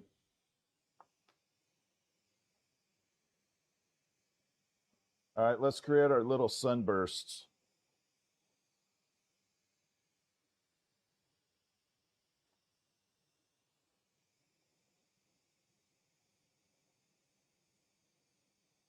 So I'm going to try and fit 5 of them on there. I don't know if we can fit 5, but I'm going to try. I want to fit 5 of them on there.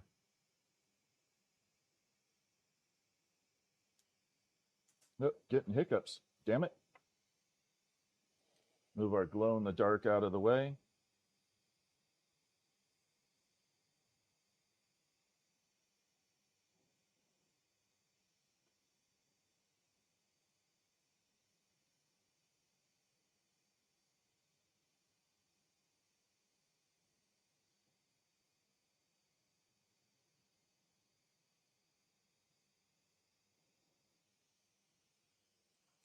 All right, let's pull this off and I'll show you guys what it looks like.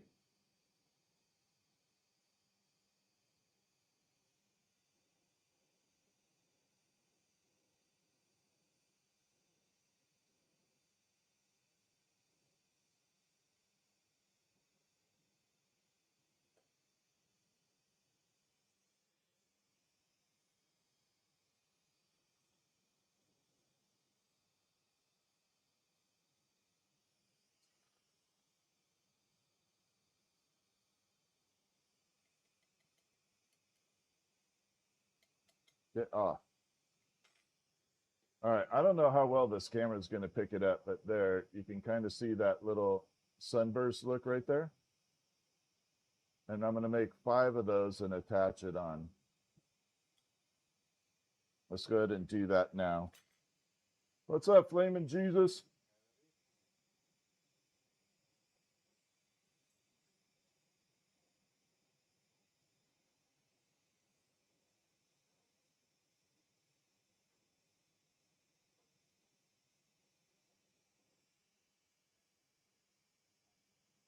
So we're going to pull 5 total.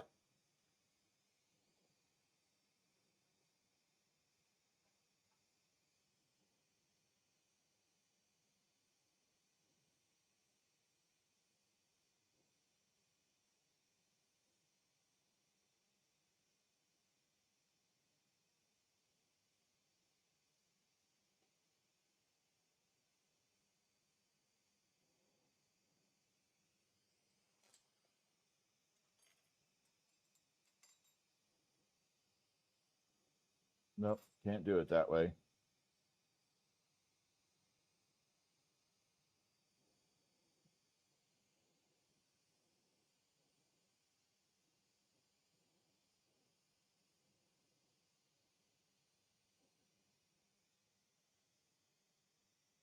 So again, like I said, for tonight's stream, I'm not going as fast as I can. I'm just kind of creating what I think is going to be looking really cool.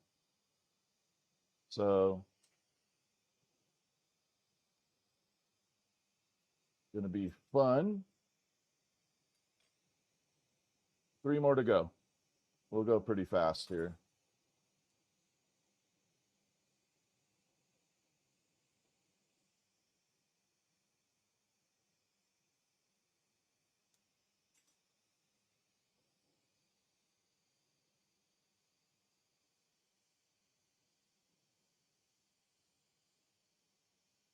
But I think 5 will be the right number.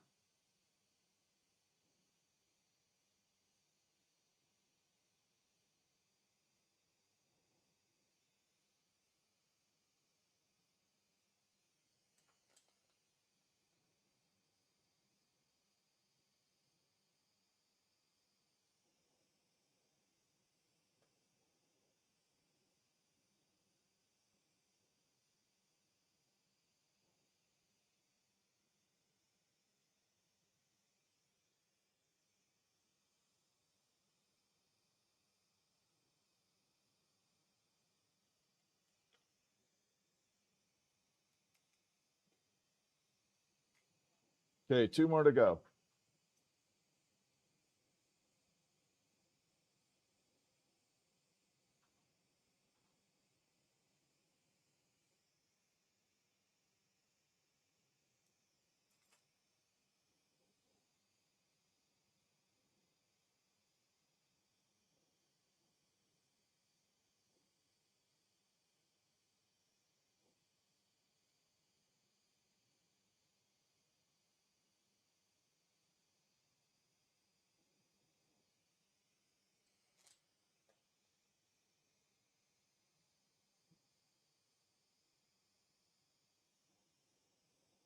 This is where I need to get my cheater glasses on. I can barely see these little points.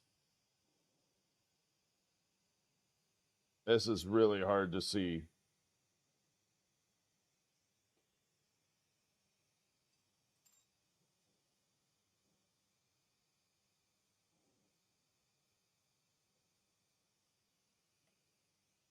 All right, 1 more to go. Get off.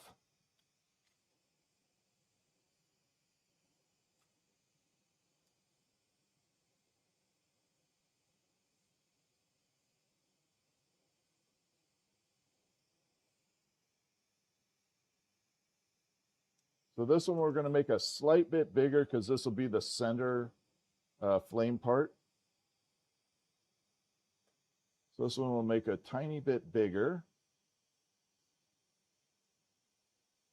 It'll be the focal flame part.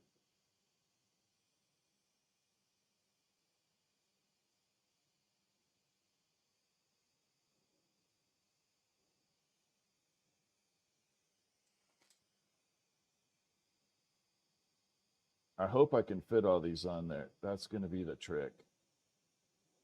Can I fit them all onto the pen?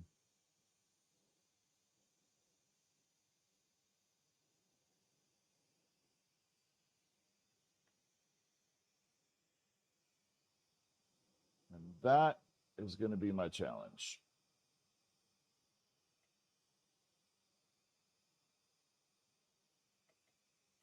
All right, so there is the last little flame portion right there.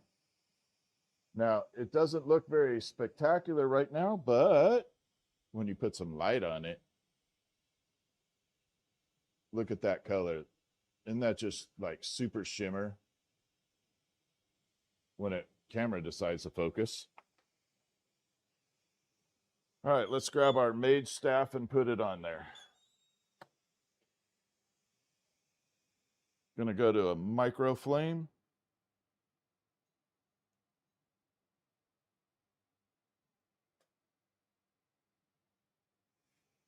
Preheat this ball a little bit.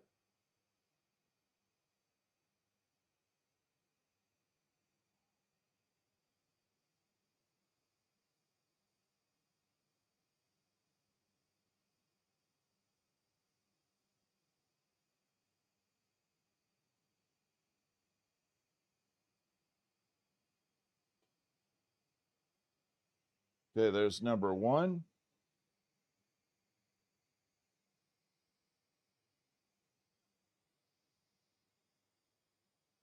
Not a good grip on there.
Ah, there we go.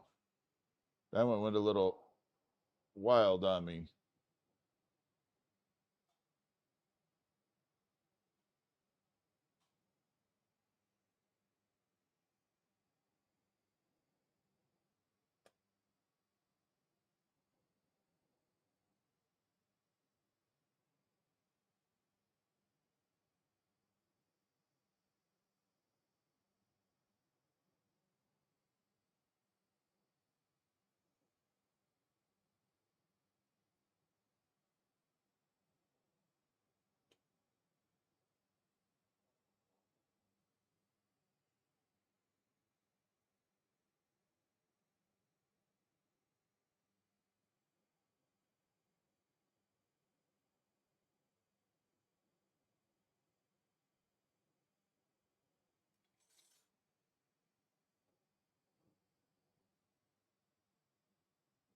Probably could have got two more on there.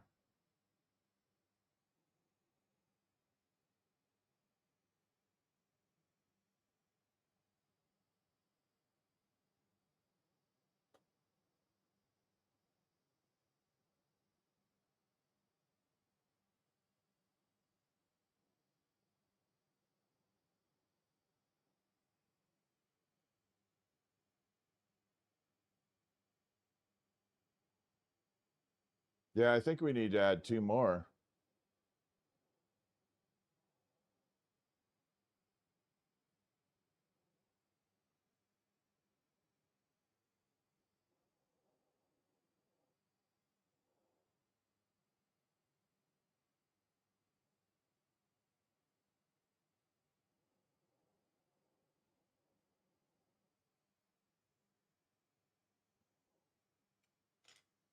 What do you guys think? Two more? Oh, I had the wrong camera view on. What do you think? Two more? Like going downward? I think so. I think two more would look good. What do y'all think? Two more going down? I think so. Bring them down this way.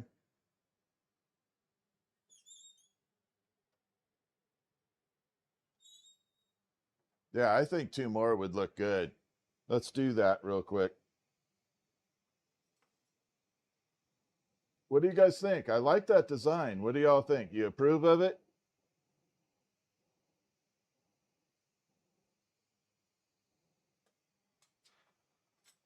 Do you approve of that design? You like it? Kind of look like a mage staff? I hope so.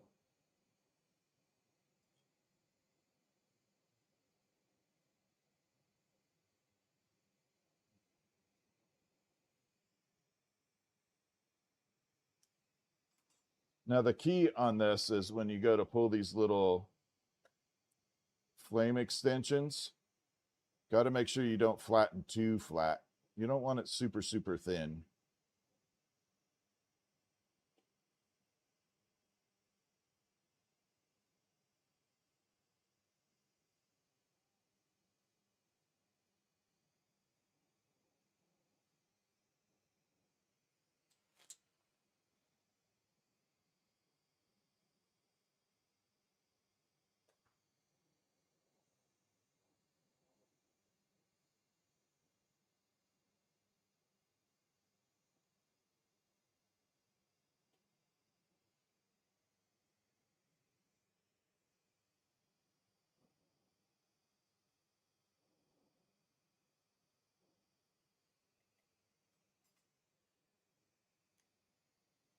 This would definitely be a pen that you could find if anybody steals it from you.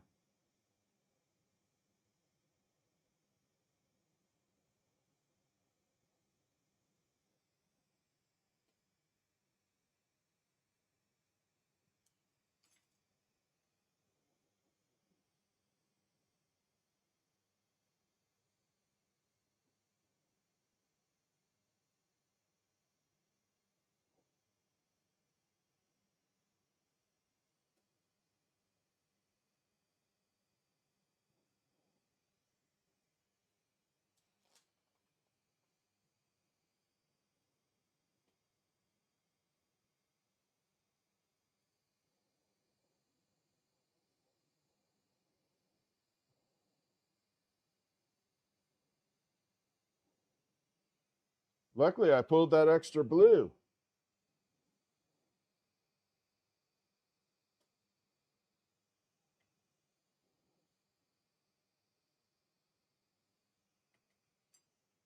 All right, let's finish it up.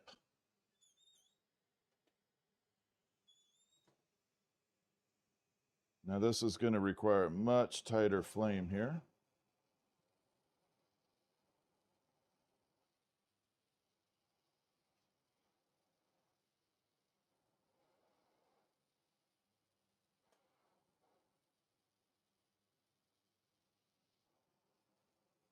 Oh, yeah. That definitely made a difference.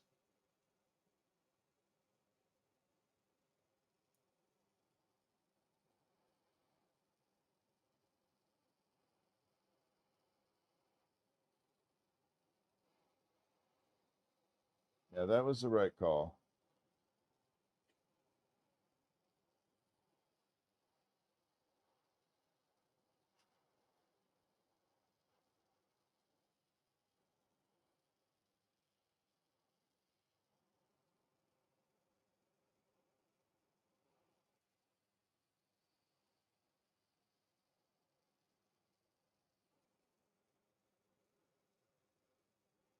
Yeah,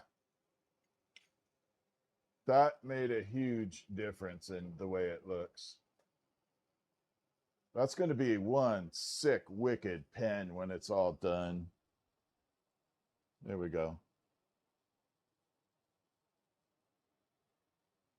Let's see if we can get the Dichro to show up. There we go. A little bit of the Dichro showing up. I like it. That definitely looks like a mage staff. Yeah, that definitely has that mage look to it.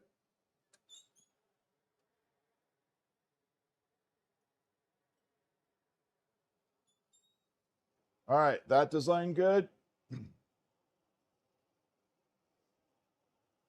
What do y'all think? I like that one. I definitely do. All right, let's take our little bit of salmon color. So this is called salmon dichro. And you can see it kind of has like this reddish gold look to it, but it also has a transition of blue going through there. So we're going to take and make a little dichro circle out of that. And I may approach it a little differently too.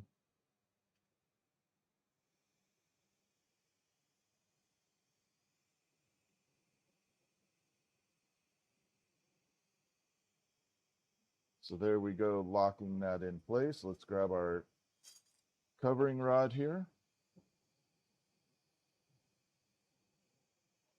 Let's seal it up.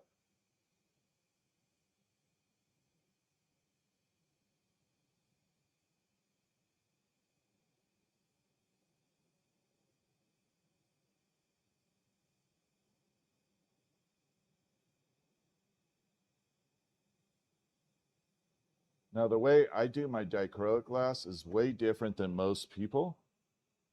I think my version of making this glass work is the best. And this is another course I'm going to teach, because this requires a very specific method here. But when it's done right, it looks fantastic.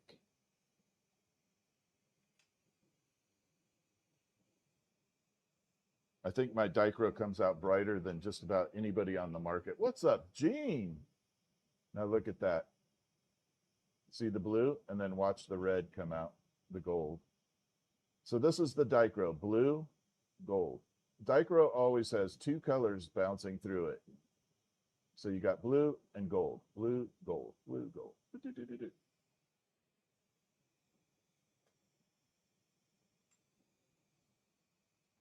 And we're going to go ahead and encase the sides the same way. Actually, you know what? We're going to do it with red. We're going to park red in there. What did I do with my red? Nope, that's amber. All right, so we got this here. We're going to put red on the sides. Okay, we're going to encase the sides in red. And then you're going to see a totally different look to it.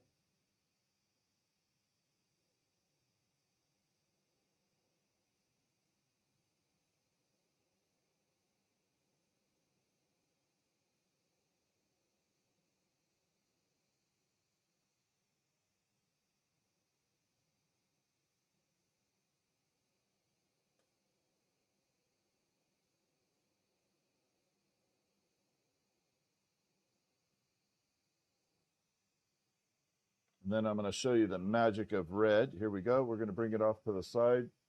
Now keep your eye on the top version right there, and you're going to see it get more and more red.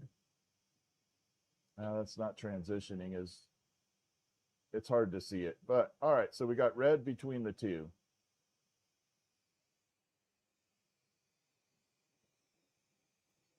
And we're going to clean up the ends. Remember, always clean up the end so you don't get little fubby bubby bubbles. Don't want no bubbles. No bubbles, no cracks. Crack is bad.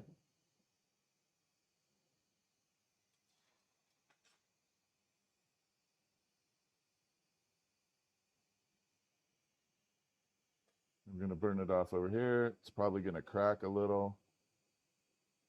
Nope, didn't crack. Surprising. This particular dichro, when it cools off too fast, does like to crack. But we got lucky. Didn't do it.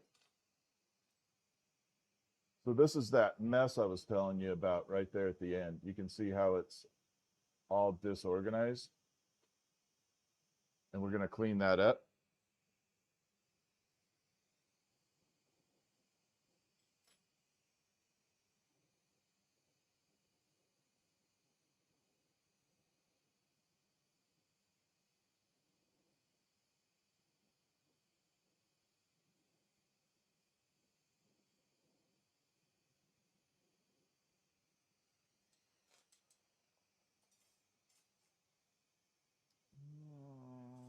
Should I do... I should probably do a larger rod here.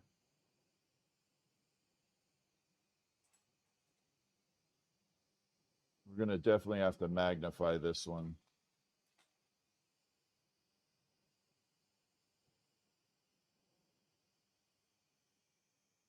But again, I think my Dichro comes out better than a lot of people. There's some people that know how to work it, but I think I do a good job on it.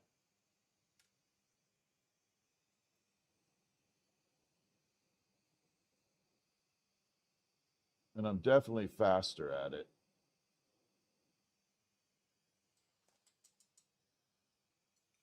Because speed is money in this business.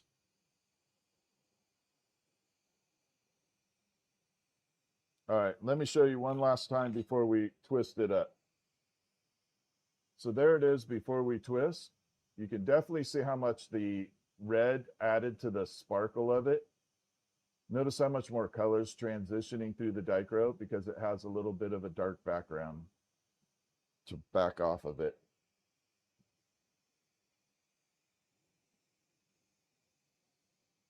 What did I just pick up right there?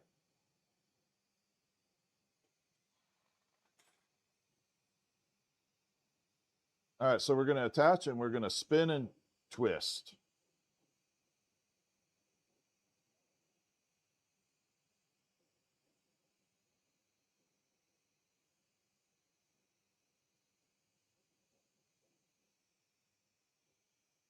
And here we go.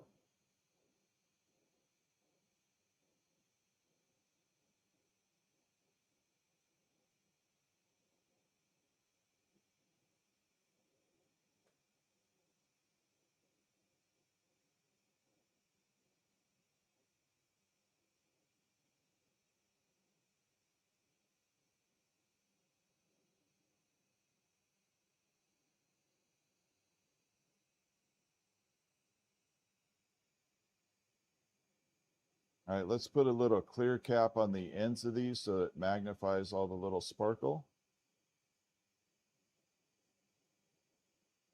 And this one we're not doing completely round. We're going to kind of make it in a UFO type shape.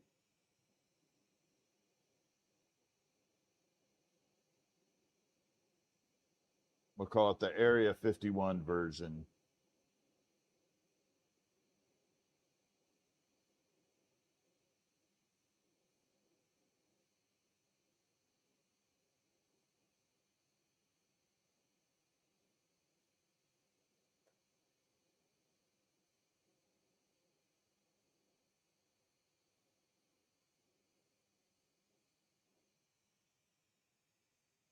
So we got that one pushed. We're going to go to the other side and do the same thing.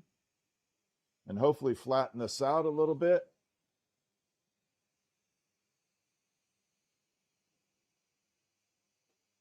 And let's get it all flattened out and hopefully looking good. And thanks for hanging with me, y'all. I know it's late for some of you. I know it's a holiday weekend, but I'm just kind of out here relaxing. And I appreciate all of you relaxing with me. I love live streaming and just chatting with all of you.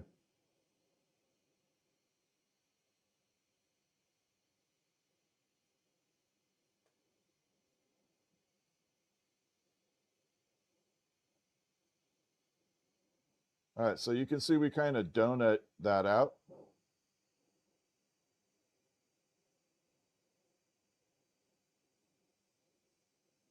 I'm going to separate here. Then we're going to flatten it into that. Oh my God, this Dichro's bright. Oh, we got a little freaking bubble right there. That's okay, I'll choke it out.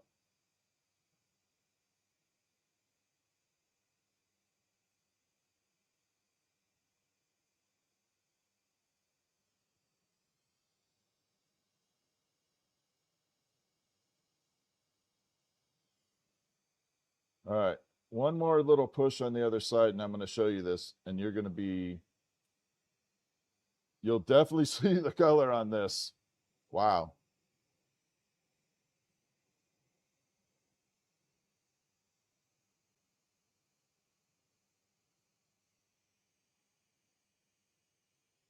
Let's go ahead and get this one finished up over here.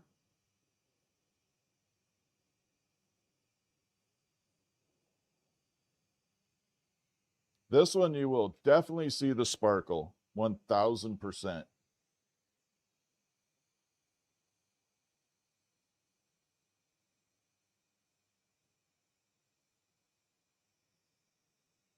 Clean up a little bit of that, the center right there. Holy moly.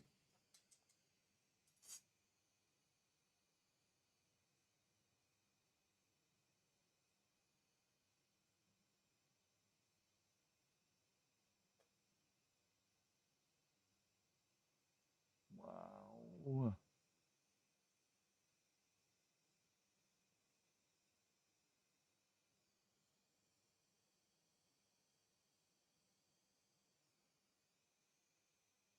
All right, there's our UFO shape. Let me park it where it needs to go real quick, and then I'm going to show it to you.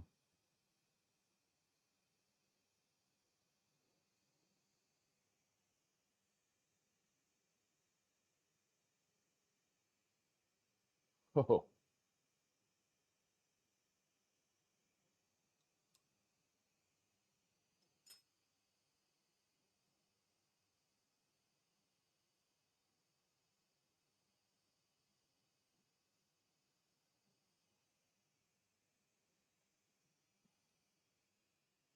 Lord have mercy on this one. I'm doing good, Mama Bear. What's up? All right, can you guys see that? You ready? 3, 2, 1.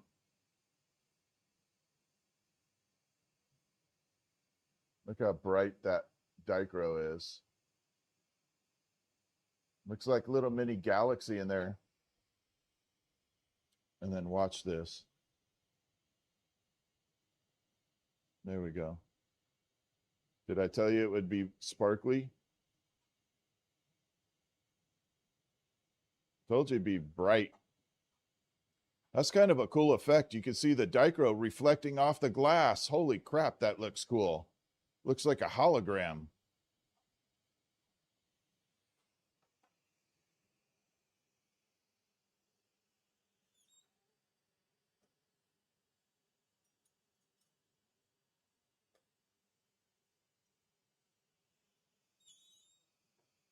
Did I tell you that would be bright or what?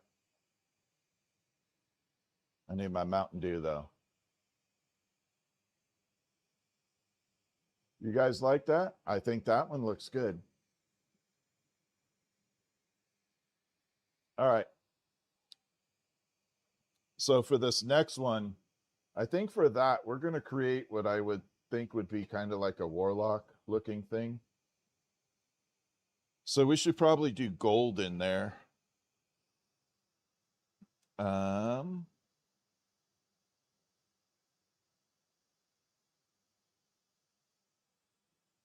Let me find a dark color. Hold on.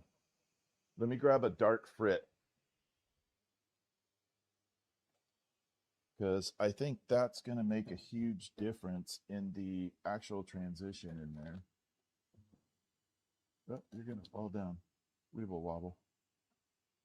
And then I'm going to show you guys something amazing after we do this too.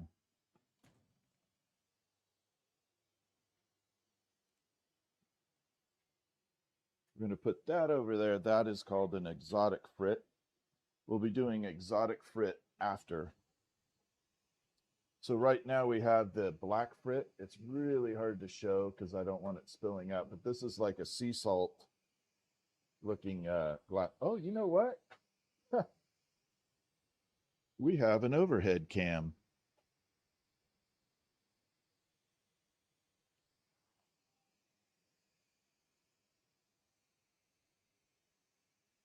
There we go. Come on, Cam. There we go. So that is the frit. Okay, Cam. There we go. That's the frit. Like that. All right, damn it. There. That is frit. So basically, it's a sea salt looking metallic glass like that. It's not the color of sea salt, but it definitely has that, about the size of like a pink Himalayan sea salt.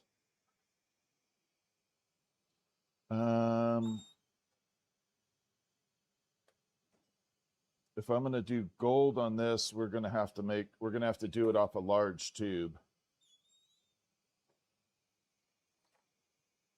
God, this is a big chunky tube to do that. That's all right. So we're going to make this off of a large chunky tube.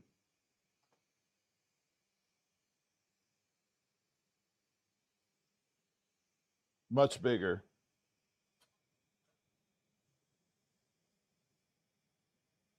But this will give us the best effect. Make sure there's nothing on there.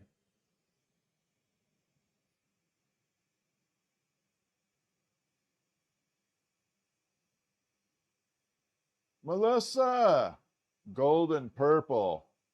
It should be kind of gold. It's definitely going to have the gold nugget look to it. Good night, Chris. I didn't even see you, Chris. How you doing? Okay, let's pull this point.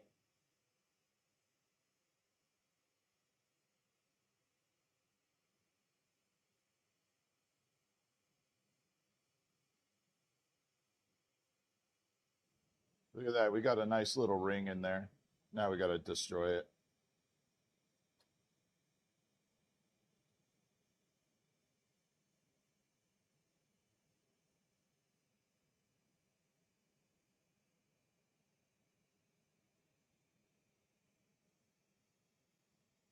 And there we go.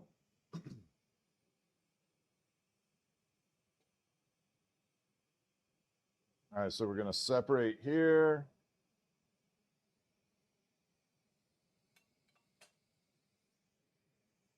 And then we got to open up the top.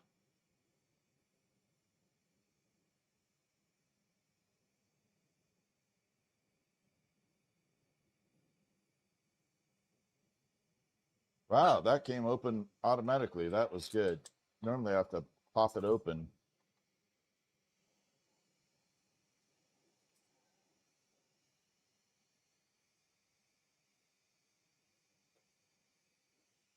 Okay, we're going to warm up the tube a little.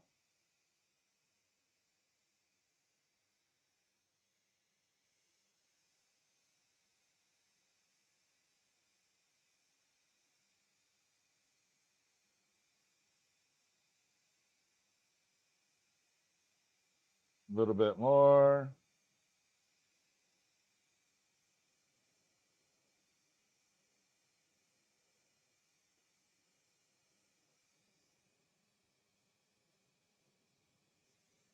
All right, so we have an open tube right now. We got to seal the other end now.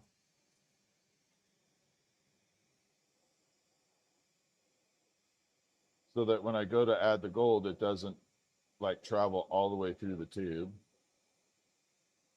Uh-oh, got to do my TikTok captcha.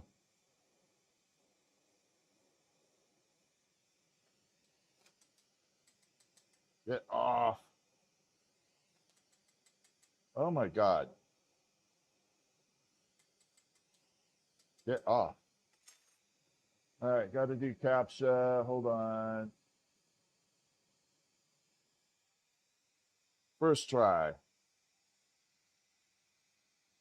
All right, so we're going to heat this tube up. I'm going to get it. It's a little wobbly. I got to straighten it back out.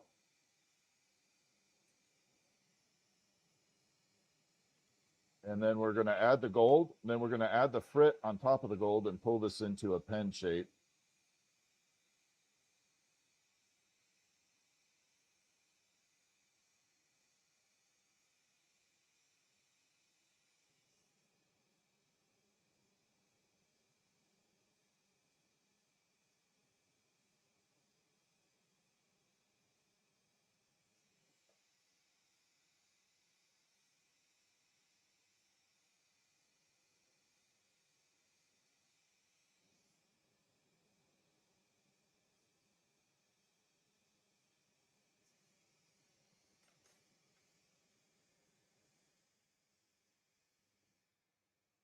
Okay, y'all. Y'all ready for some gold? So there it is, just straight up clear. Okay, nothing special to it, just clear. It looks a little wobbly dobbly, but that's okay. I'm going to leave it on the side view for the fuming here. I'm going to leave it on the side view so that we can transfer it right back over. Oh my God, where's my gold?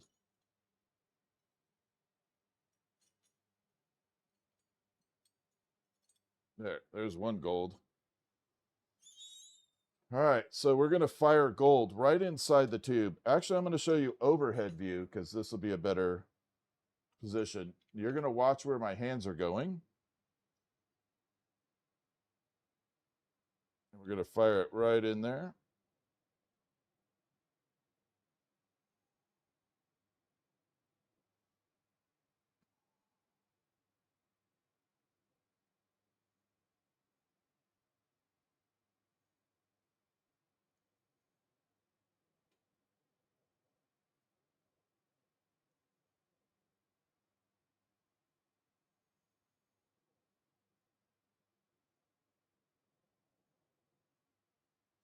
Ooh, that got gold.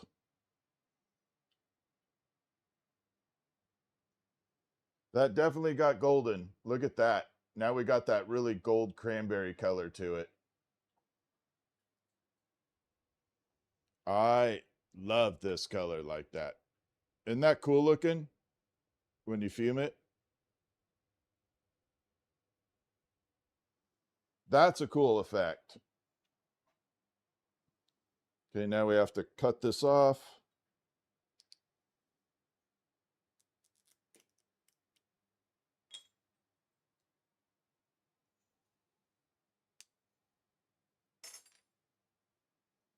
All right, now we're going to add in the frit. And anywhere the black frit is going on in here, it's going to trap that gold. So where the frit sticks, the gold will stick and trap it, like sandwiching it. And that is what we want. We want the gold to be trapped in there and make it look like nugget.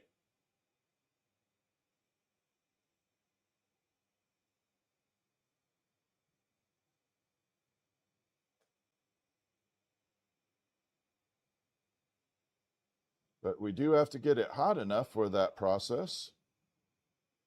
So we use my handy dandy high-tech spoon. That's my high-tech tool right there.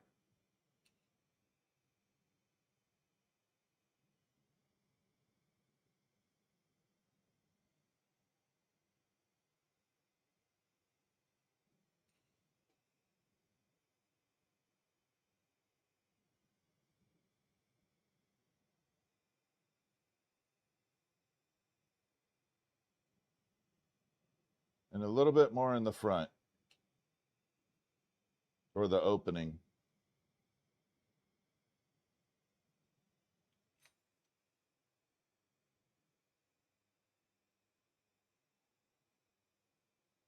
I think it looks good.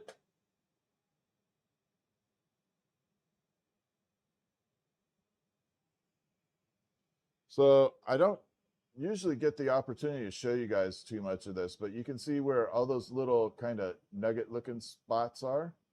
There's the inside of the tube. You can see the frit stuck in there a little bit. It's not melted, but it's stuck in there. And it's not showing as well as I was hoping.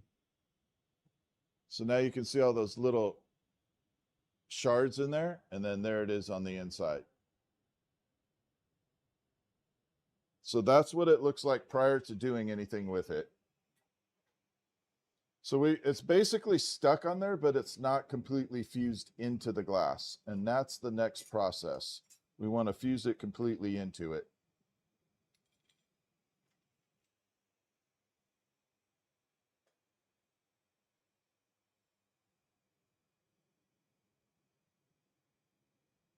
So we're going to heat it up. I'm going to kind of collapse this down a little.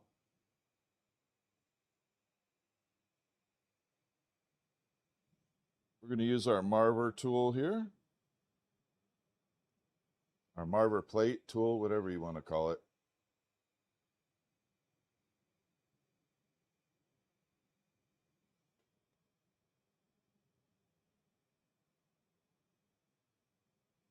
And basically I'm shrinking it down,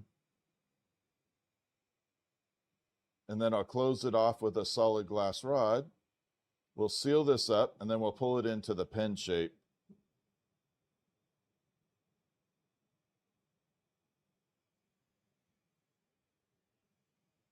So now you can see we tapered it down a little, and that opening got a little smaller. Doesn't have to be smooth or perfect circle like that. We're going to be tearing it up anyway. So, all right, next spot, we're going to seal that end of the tube off.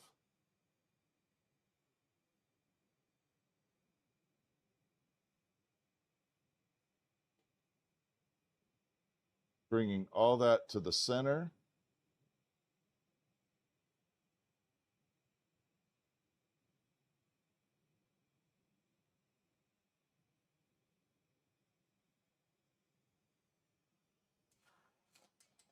This is going to be a legendary look to it.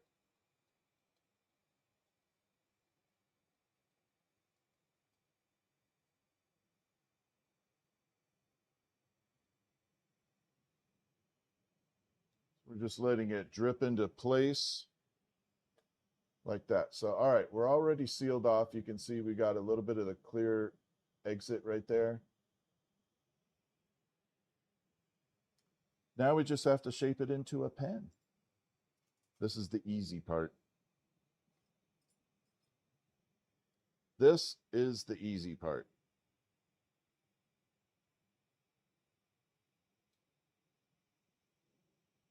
Watch, it'll completely fail on me because I got cocky and said it was going to be easy.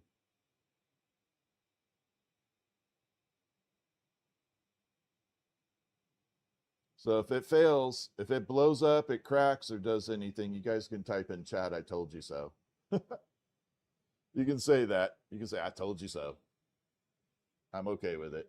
All right, let's seal the back end up.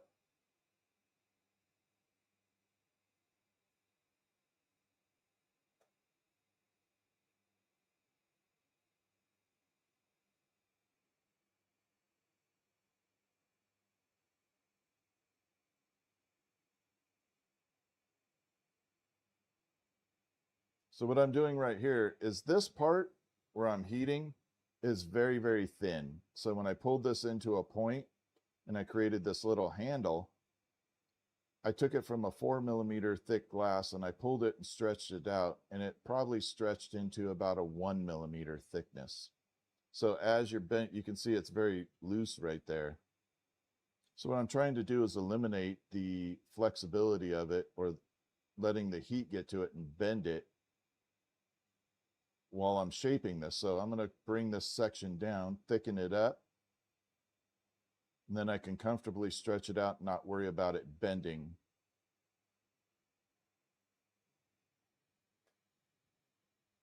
Like that. Now we got super thick with it. So this is now back to its original thickness.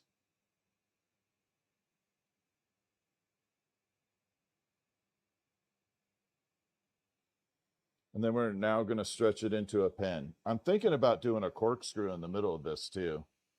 This looks really good with a corkscrew. I just don't know if I'll have enough room to pull. I don't know if I'll be able to stretch it long enough and have enough room to get that corkscrew in there.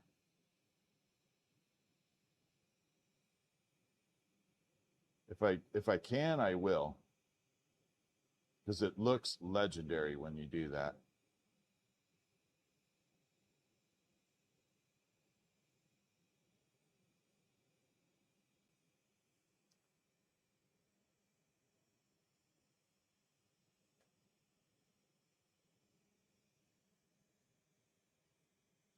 Okay, we're looking all right so far. We're going to puff a little air into it.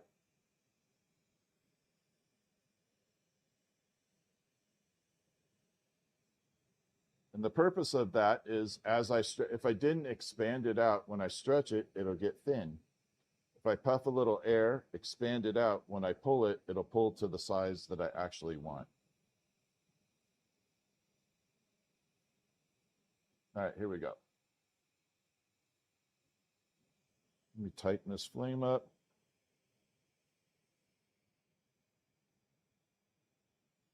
Okay, need a very controlled flame.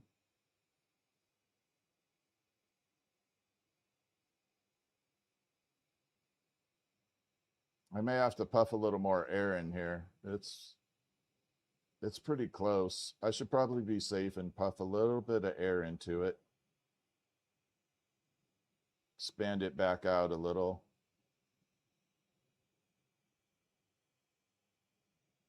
Yeah, we're going to do a little bit.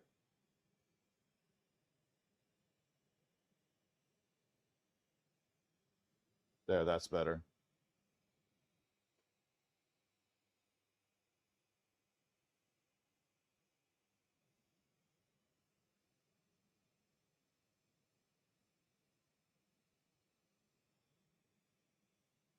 All right, here we go.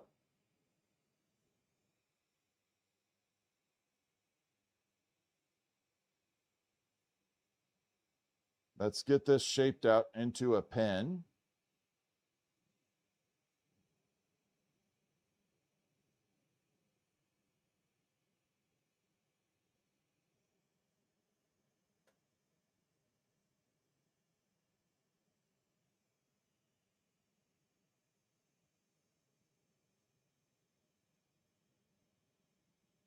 There's half of it.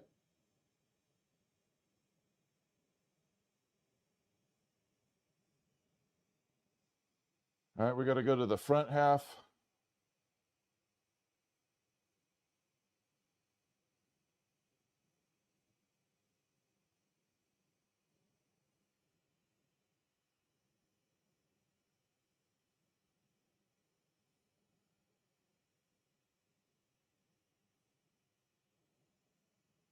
Here we go. We're going to start pulling.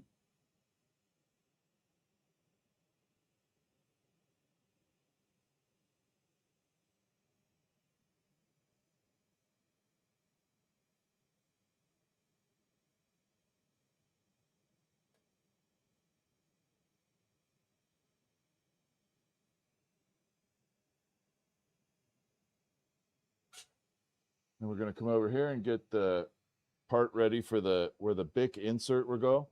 So all of my pens that I'm currently using that have the inserts take BIC, like BIC, BIC pens. Very easy to find, different colors available, and they're readily available everywhere.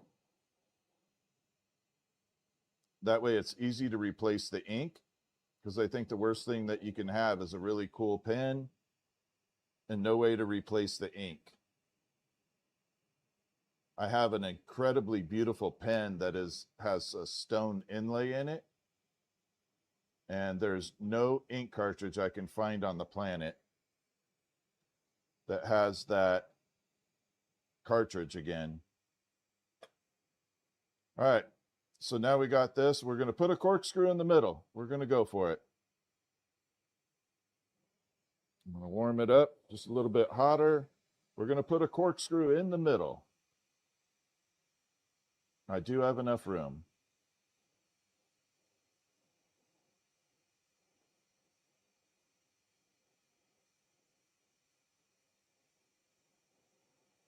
Oh, and it looks good. Hell yeah.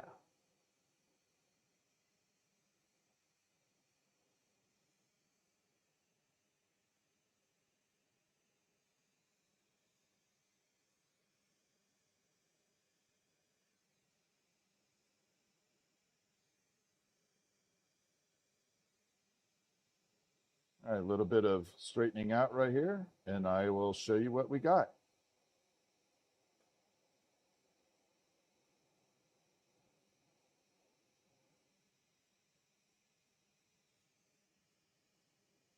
Oh, this is badass. I'm sorry for my language, but this is badass.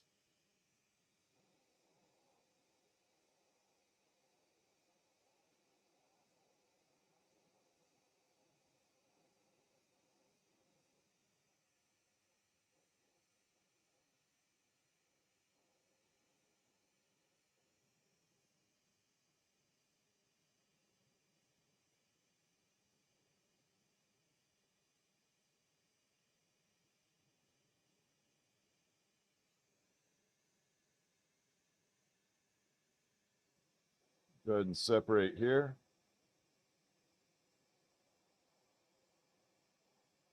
So we're going to do the same look to it that we did with the mage pen and the glow in the dark. We're going to put the disc up here and we're going to do the sunburst off of it. And we're going to have a comparison online, and you guys will pick which one looks better. You guys will get to vote the glow in the dark version or the kind of Warlocky version here.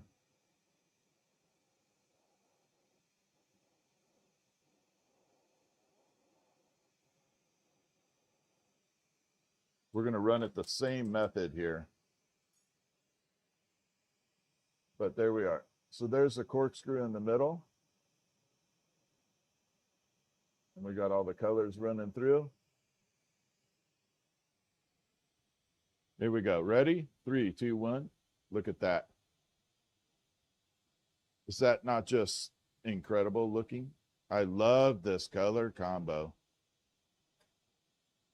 Yeah, that is amazing to me. All right, now I just have to trim up the end here.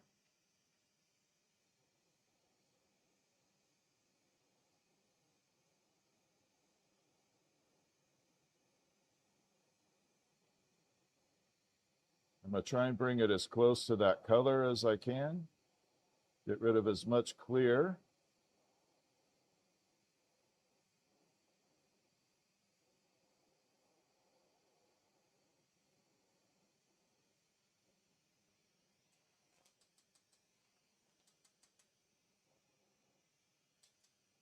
All right, that is pretty gnarly. I don't know if you guys can see the color from the, can you see the colors from that distance in the camera?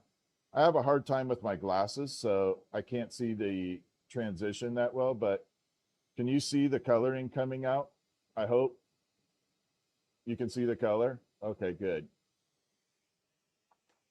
All right, let's go ahead and add that little disc up at the top, and then I'll make the little extensions for it, the little sunburst.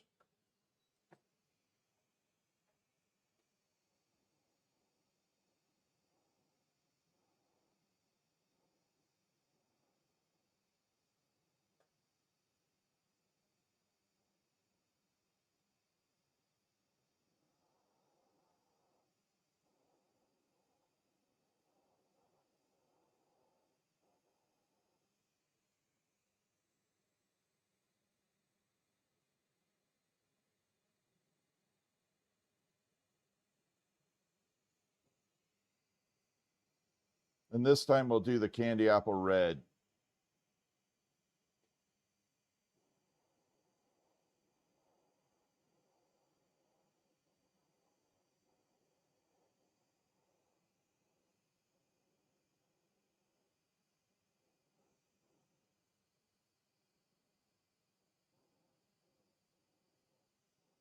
So we'll make the little candy apple red sunburst on it. We got to make 7 of them though. I'm definitely going to need some more red. I'll have to walk over and grab it real quick. But there we are with the sunburst added on there. That really shiny sunburst. Then we'll match it up with everything on there. It should look pretty amazing when it cools off. I'm going to pull some of these out because I don't have room in the kiln currently. Let me grab red and let's create candy apple red. Oops. Apparently I pulled my secondary mouse down.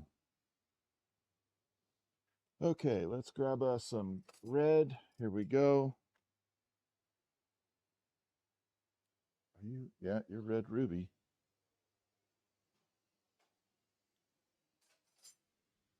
All right, let me pick up my mouse. Get it out of the way so we're not breaking $100 mice. All right, so we're going to make candy apple red, and then we'll turn it into that sunburst look.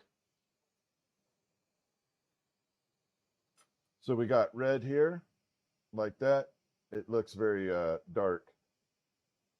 But that is definitely red. Well, I'll show you from the side. So the red is, we're using a darker version because we're going to thin it out.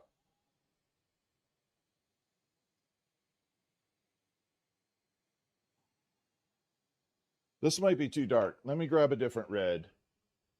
I think it's too dark. It's not going to work with that. It's way too dark. I need to get a little bit lighter transition of that. That one's better.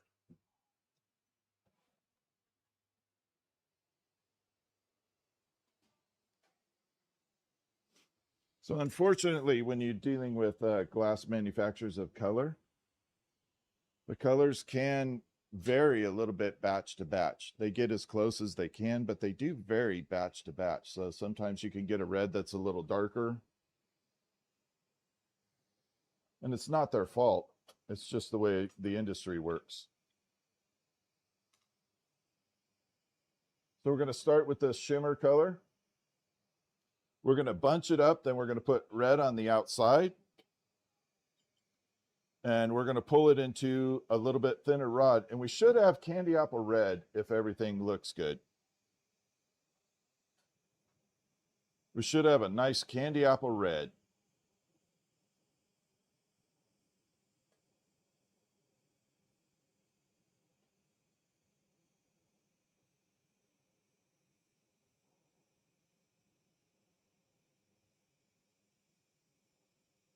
We got to bunch all this up.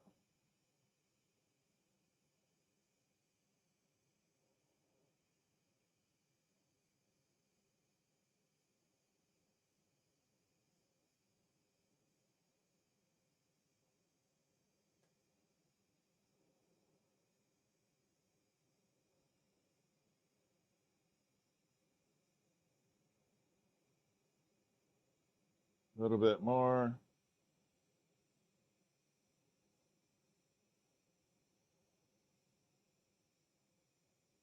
Then I'm going to bring it over here and try and get it as round and tubular as I can.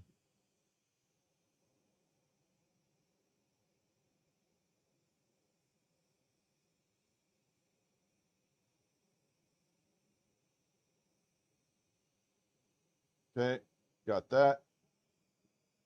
Set that off to the side. So what I'm doing now, I like explaining things, I'm sorry. So see how the end is tapering off right there, and those bubbles are normal. So if I go to lay the rod down, when I put the red on those little tapered ends, they end up getting more red than the sparkle shimmer in there. So I want to try and even it out, keep the same thickness, and then when I put the red on, I have the same level of red over the whole thing. So we're going to bring it out here, and I'll show you what I mean.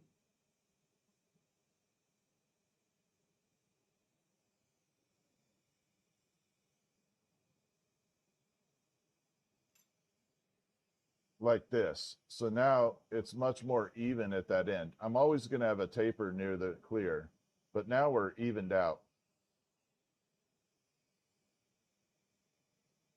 And we're going to go ahead and start adding the red in here. And I don't have to worry about covering the front because we're going to be pulling that down anyway.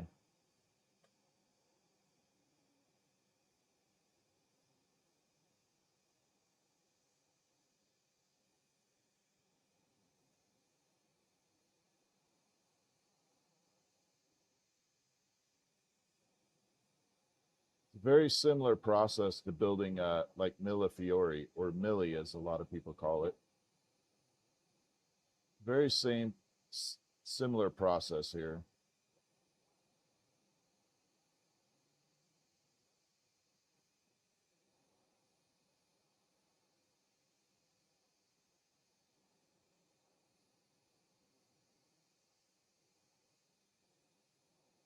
Now this is going to require 2 to 3 coats of it all the way around.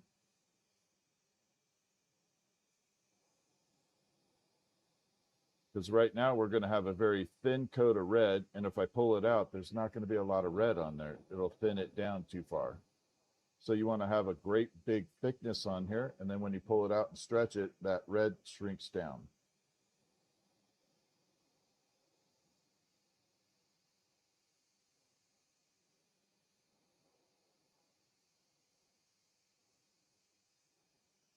So there's our first layer, like that. I'm hoping from the front you can kind of see how we layered around that way. After I get done putting enough red on here, I'll show you what I mean by the thickness. Now I'm going to put a little nub up here, like that. That tells me my starting point. So as I start working my way around, I know where I start and stop. And I'll be able to keep the same thickness and keep it very even. It just lets me know where I start and stop.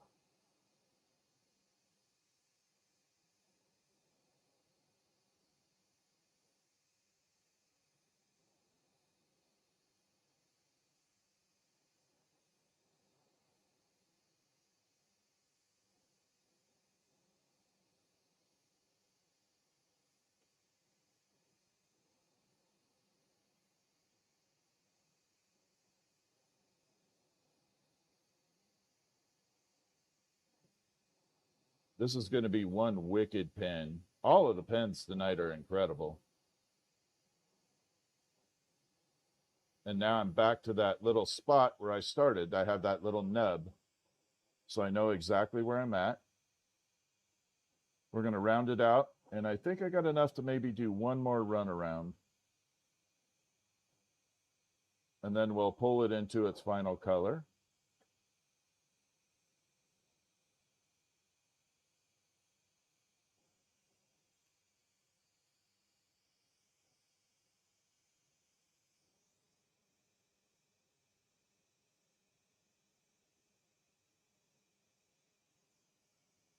There we are. And it's a little uneven actually still. So put a little nub right there again. That little notch nub tells me where I start and stop.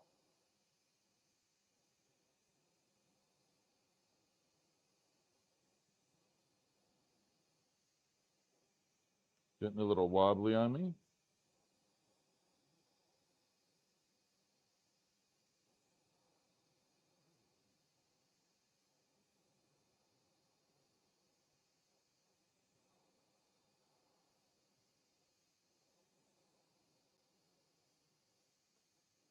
Here we are. Almost done. I think I'll be able to make it.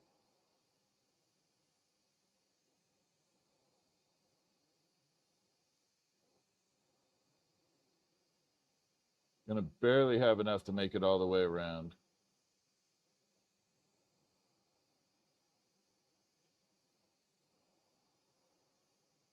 And there's my starting point again. Okay, and that's enough. I don't have any more red, in fact.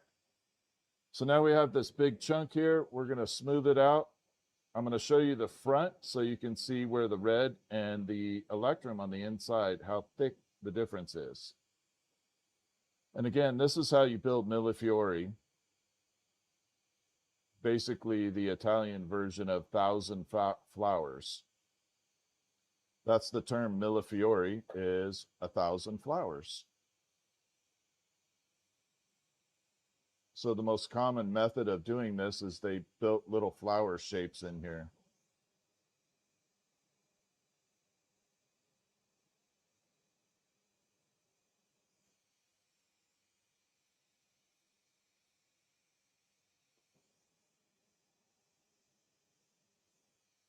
Okay, a little bit. Sorry, this prep takes a minute. I know it's pretty boring, but like I said, I'm just having fun tonight, and you get to see a full process.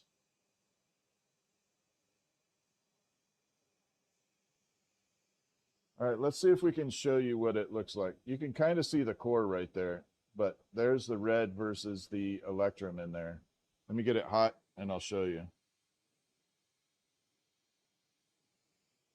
So there's the outer core of the red, and then that other yellowish version is the other color.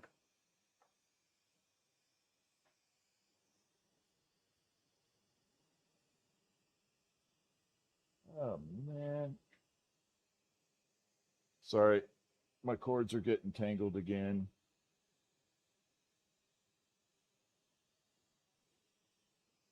There we go. Okay, so we're going to heat it up. Well, first I have to straighten it out. Then we're going to stretch this into a rod and make those little sunbursts. Now, luckily, I made enough to do other projects with it, so that part I'm happy about.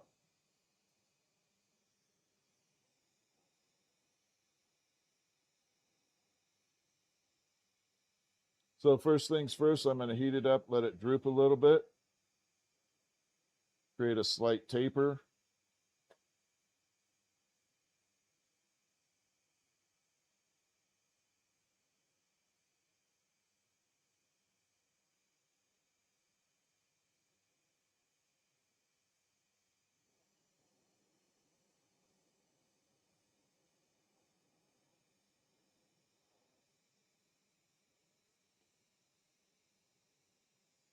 Like that.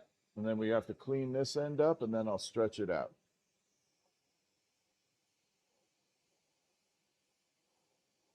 And yeah, we're going to have a lot of extra red, candy apple red in here. That part I'm happy about. I love this color.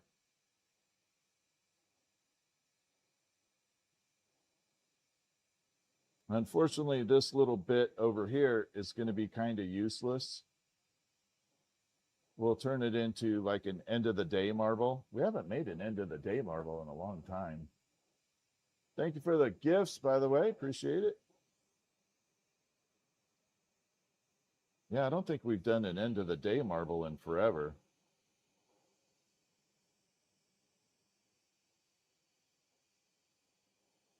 The end of the day marble is where I take all the little glass bits that I pull off, and then we combine them together and make an unusual looking marble with all the different colors. They're all unique because they're different end of the day pieces or bits. All right, so we have it all fused together. Let's pull it into a rod. But I do like the end of the day. Yeah, it has been a while since I've done end of the day marble. Yeah, it's been a while for that.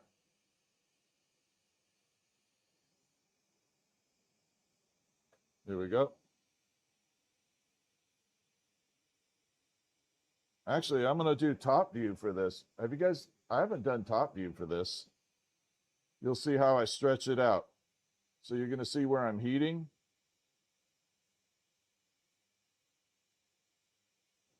Yeah, you'll definitely have a good view of this. Make sure, all right, way out there.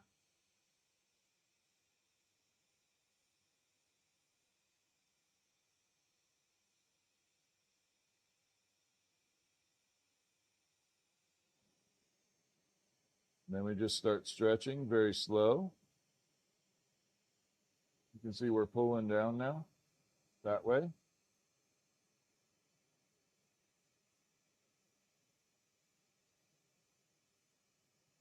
Now I'm only going to bring it so far, and then you're going to see right like that.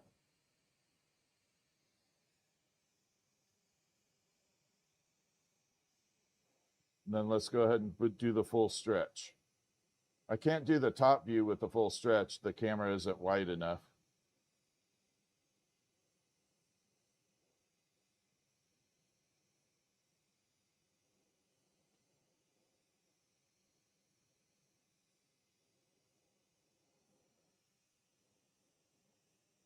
And here we go.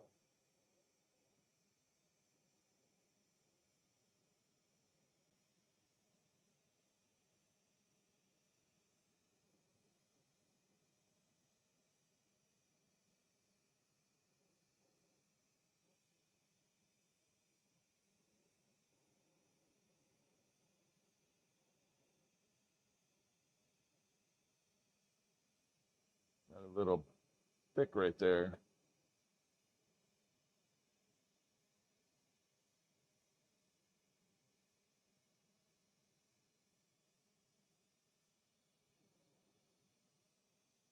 Okay, we're going to separate right here. I'm going to pull another section with a little chunky monkey here. And then that's what we'll use for the sunburst. I think we'll have plenty of it over here.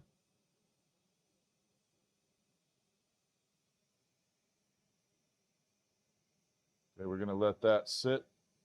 Actually, I should run it in the kiln.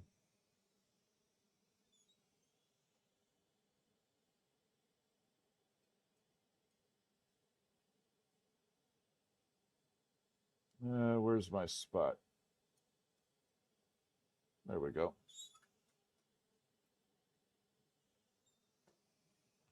Let's see if you guys can see the color. You want to see the color? Here we go. There's our candy apple. Isn't that candy apple-ish? Pretty, right? That section will burn out better.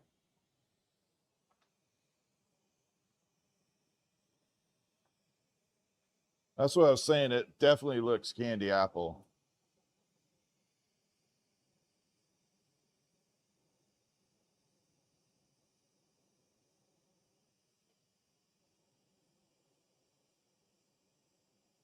So we're just going to thin this out, and then we'll start the sunburst for that next pen we just did.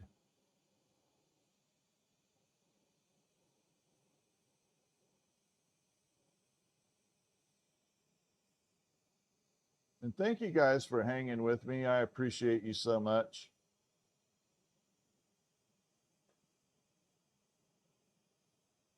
It's nice to have a group of people that you know are just freaking cool to hang out with. So I appreciate all of you a tremendous amount.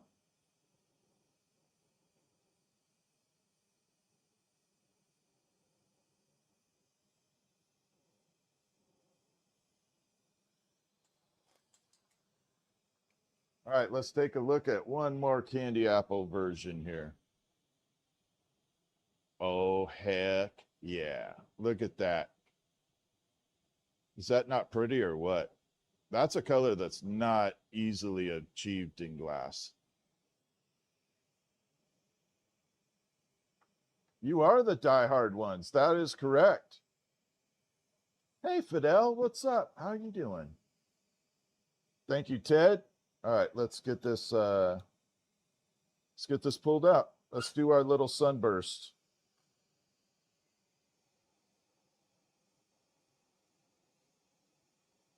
Oh, I don't like that.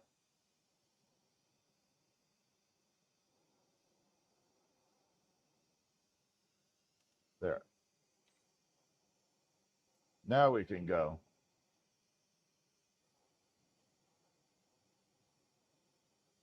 So we got to pull 7 of these, if I remember right. Yep.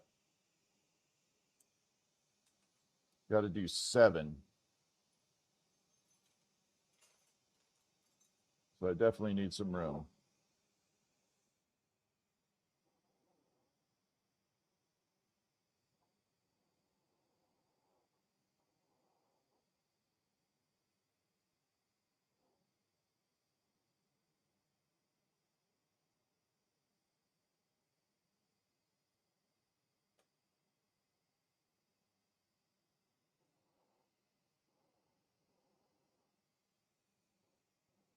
I am going to give it a little bit more curve action.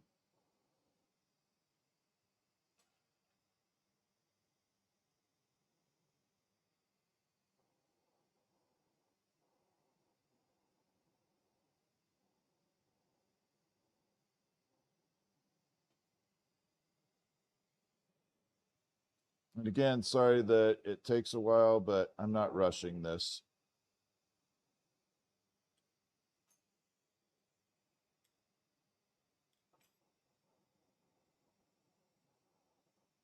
Not rushing this guy.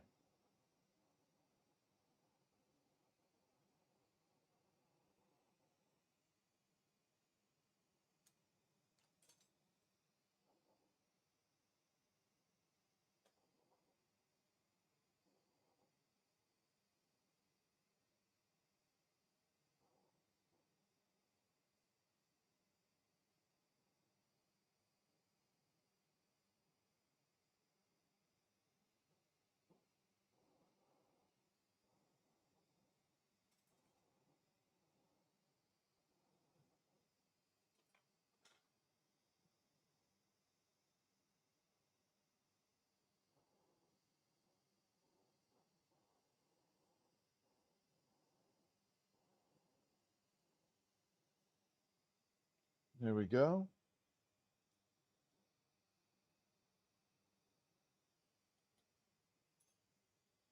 I don't think I showed you. So let's take a look at what it looks like while it's thinned out.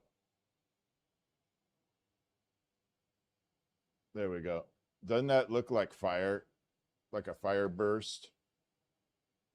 So freaking pretty.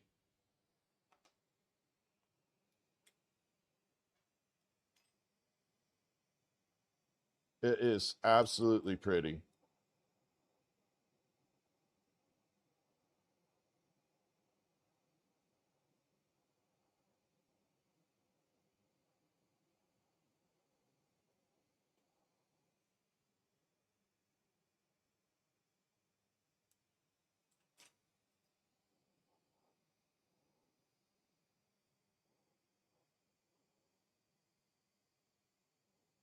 I didn't have this design in my head tonight either.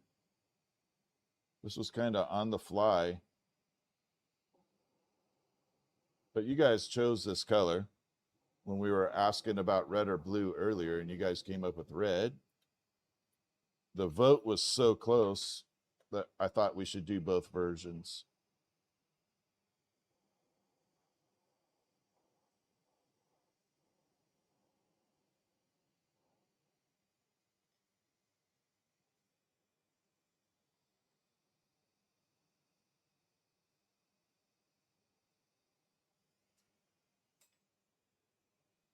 Okay, 4 to go. Sorry it's taken a while, but it is what it is.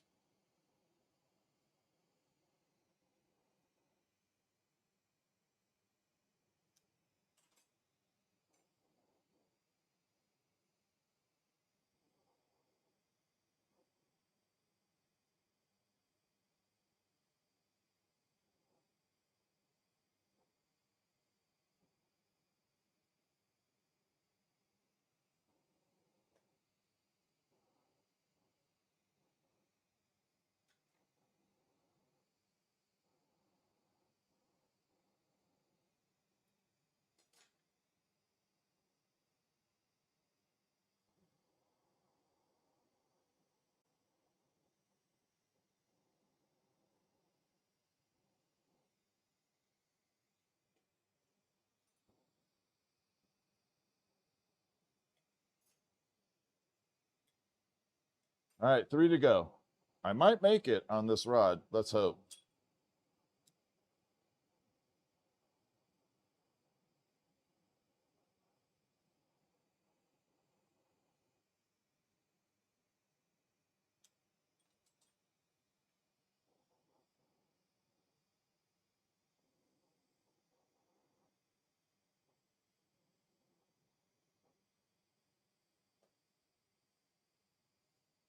All right, this is going to be the center one. It's pretty big.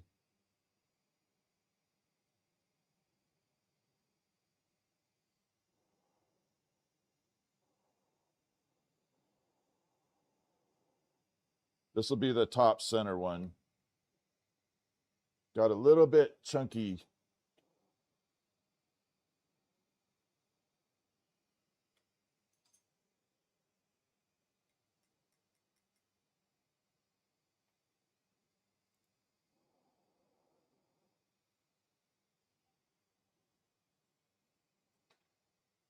Yeah, we're going to make it.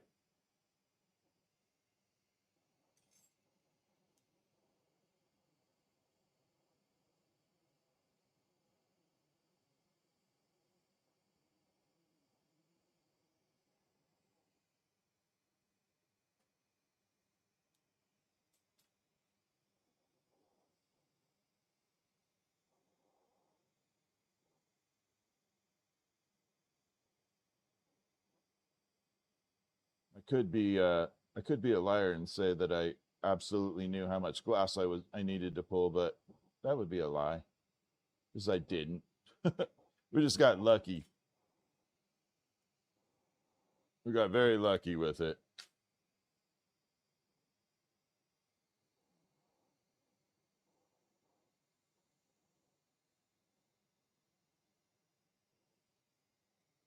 That's down to the nub.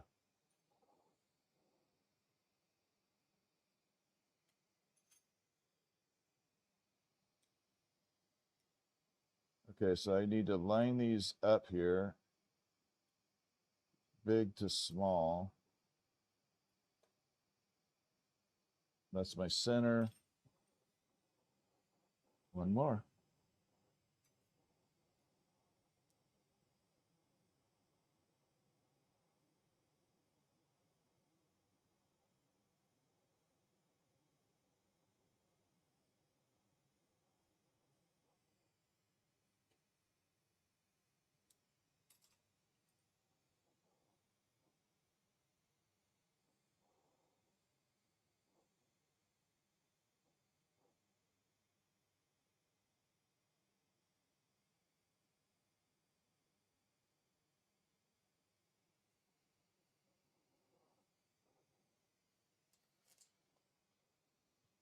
Whew.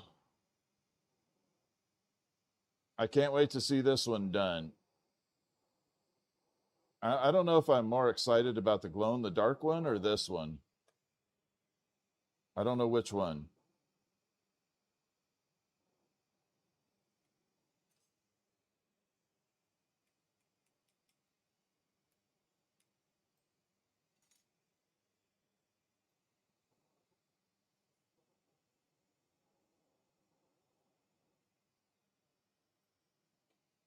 Okay, let's do the assembly.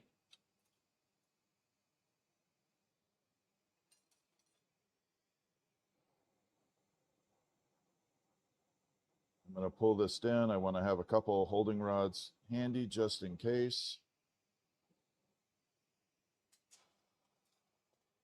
Okay, so what I'll show you what we're adding it to, and then let's put it together.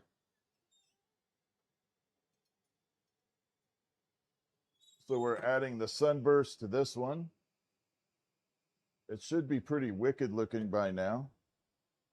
So we're going to add that red Sunburst on there. We got all the colors running through here.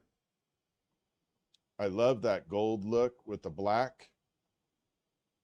Then we got the Dichroic up here. Let's go ahead and build that Sunburst. Okay. Let me warm this up a little just to be sure.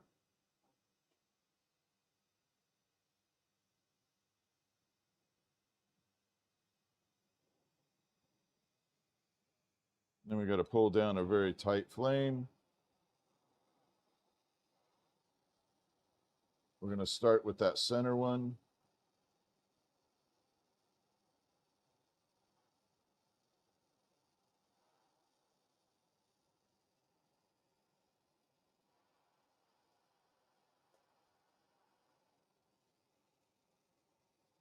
Okay, we're good there.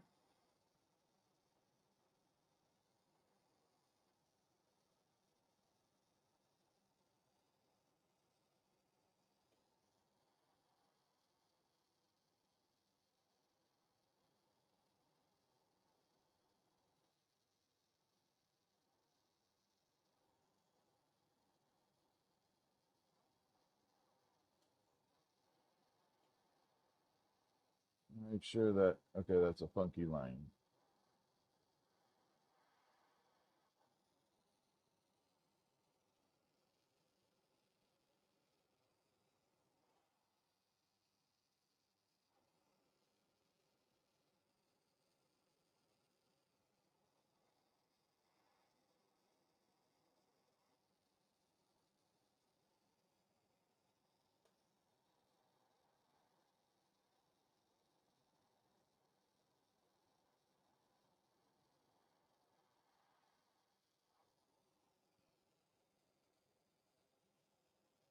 KCH, thank you for renewing.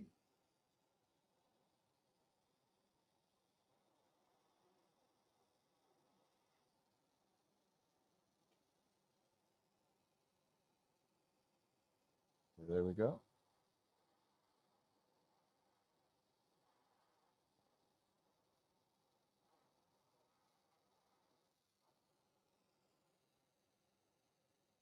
Oh, this is so sick looking. I love it. Sorry. I'm all excited about it.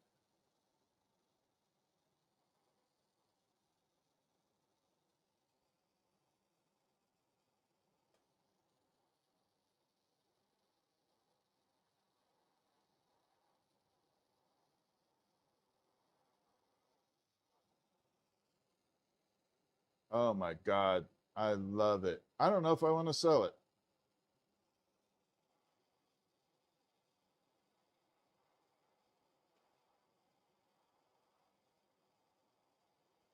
I don't want to, but I can't keep everything.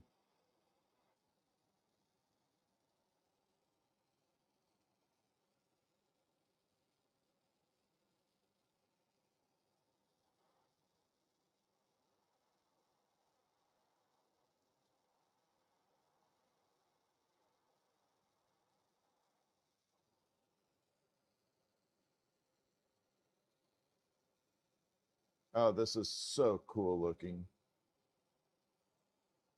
Perfect.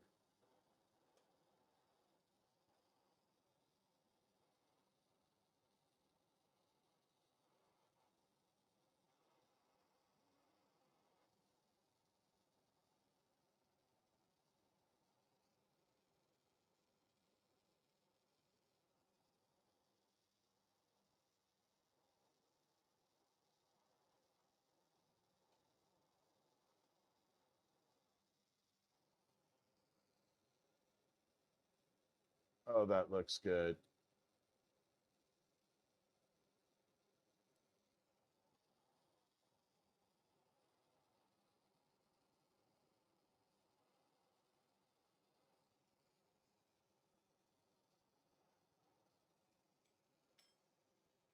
That looks really awesome. Look at that sunburst with it.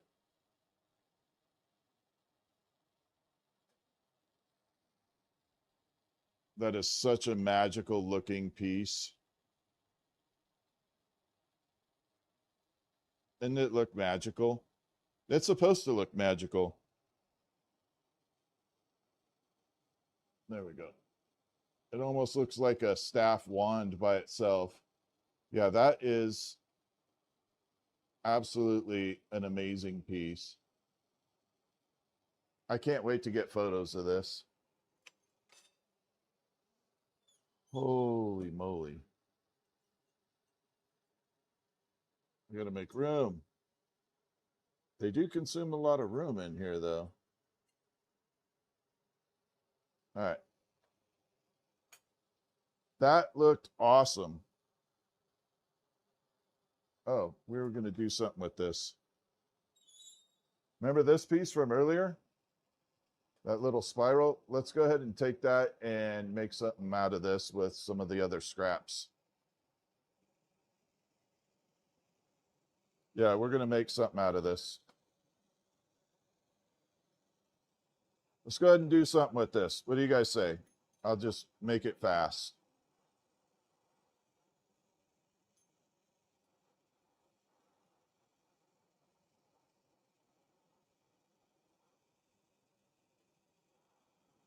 Here we go. Get off.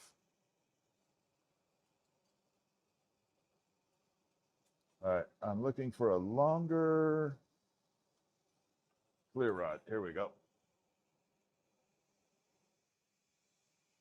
Here we go.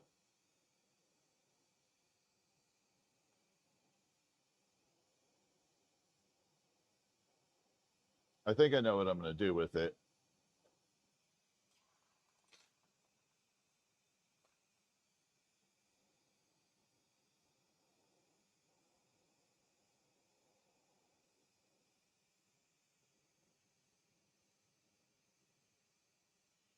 All right, so we're going to take that. We're going to shrink it down a little. I think we're going to add that candy apple on here too.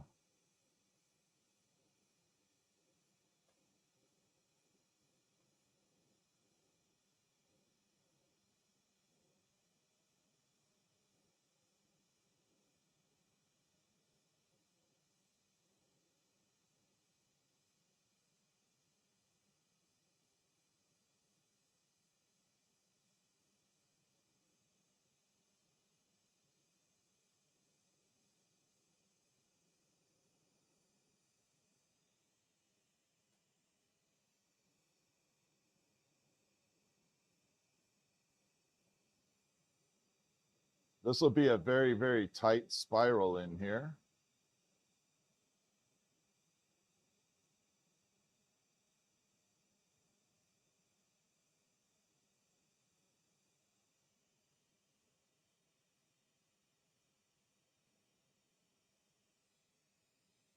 All right, so we have to envelop this around a little bit of clear, so I'm going to try and mushroom it out a little.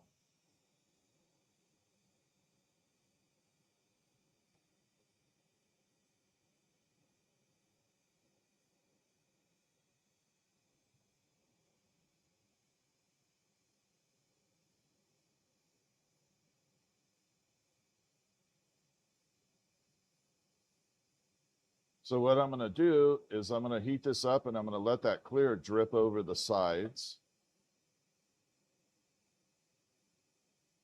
That bug is about to die.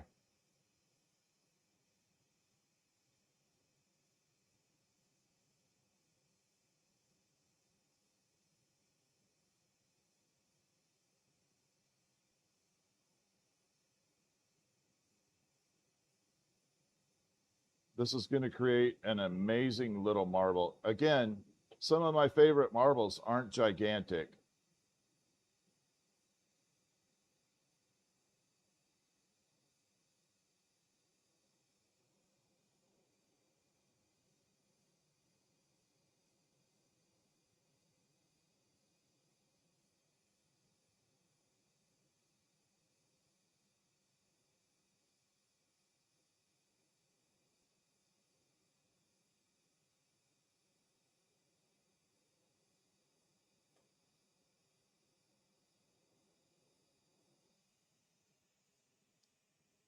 That looks pretty freaking cool, actually. Wow.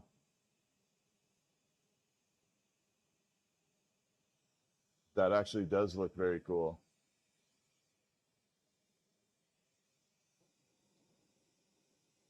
I'll show you what I'm talking about here. I'm going to separate this out.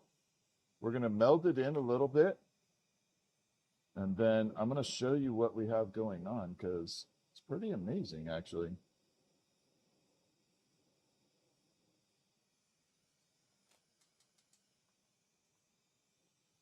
Let me get it to drip down a little bit more.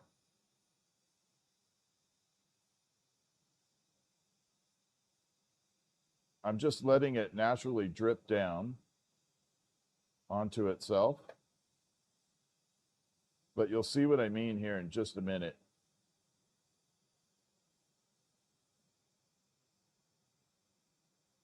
Oh, wow. That is not a look that I thought it would do.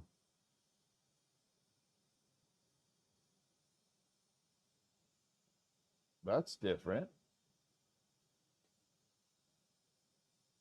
That's very different.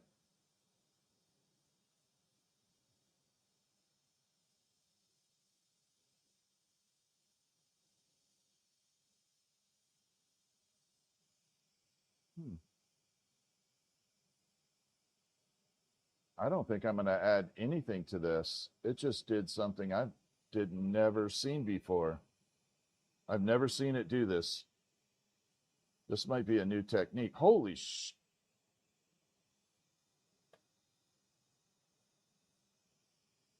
All right, give me a second.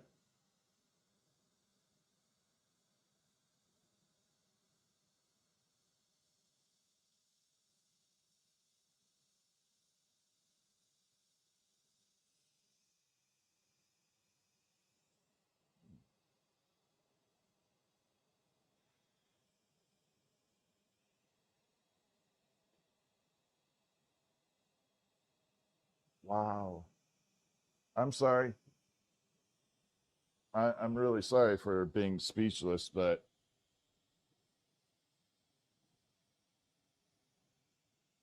I don't know if you guys can see this effect. Oh my God, you can't. The camera's not picking it up correctly. Oh my God. I don't know if you can see it the way I see it in there. It like developed and double twisted onto itself. I don't know why.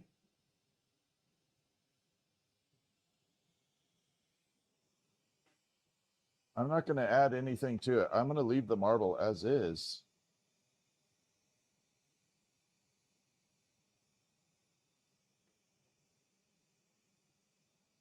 There's a way to show you. I got to show it to you guys. I have to show you this.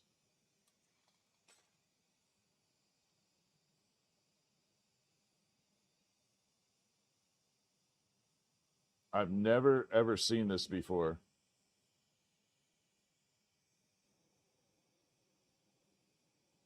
Never.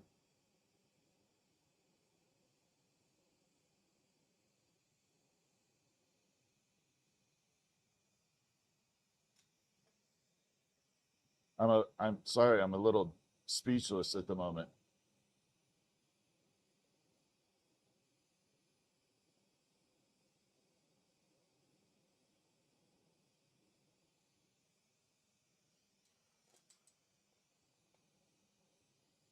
Well, please don't crack.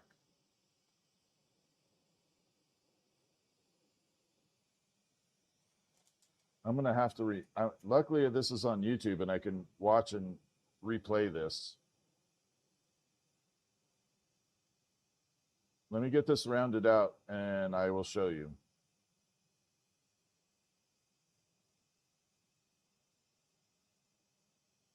It looks like a tree inside the marble. That's what I'm trying to show. It looks like a tree running in the marble. Like a bright, shiny tree in there.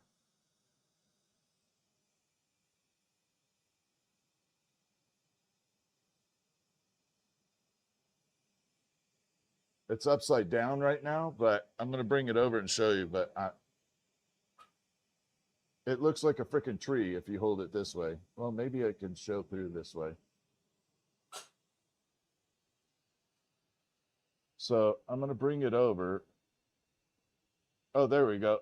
Can you guys see that look now? Can you see it kind of enveloped in there? Maybe from this angle. Can you see all that? It's freaking cool as hell. I don't know why it did that.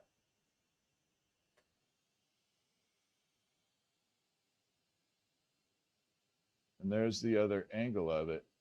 But when you hold it, oh, there. I'm going to get as close as I can. But it did some really amazing crap in there. Yeah, that is. I'm going to definitely have to review that.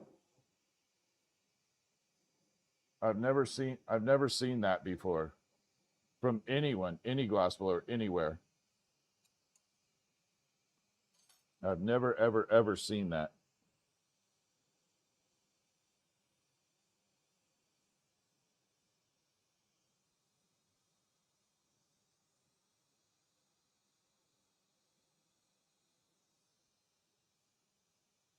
Maybe it'll show up with the marble tongs here. Let me make sure I got this polished out. That's a little nubby there. Hold on.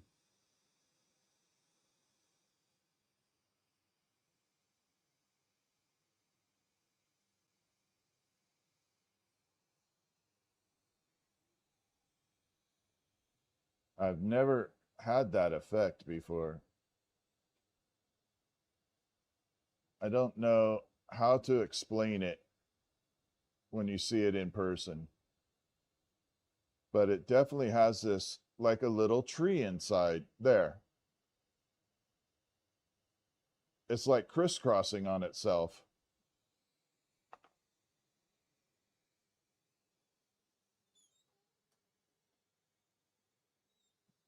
That was cool as hell. I'm going to finish on that one. I've never seen that process like that. Yeah, kind of pine coned. Exactly. Yeah, it looks freaking amazing. The camera's not picking it up, but it's crisscrossing into itself. I don't know. I've not seen that. Yeah, you'll have to go on YouTube to watch the process. Yeah, I'm definitely going to try it again.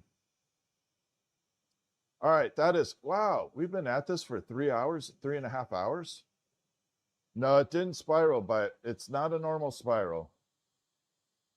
I'm pretty happy with it. I'm going to wait for it to cool off. We'll get photos of it. Then you'll see the exact look. So, all right, I'm going to call it a night. I'll be on tomorrow. So don't forget to hit the subscribe and follow. And I will talk to y'all tomorrow. Happy Memorial Day, and we'll see you soon.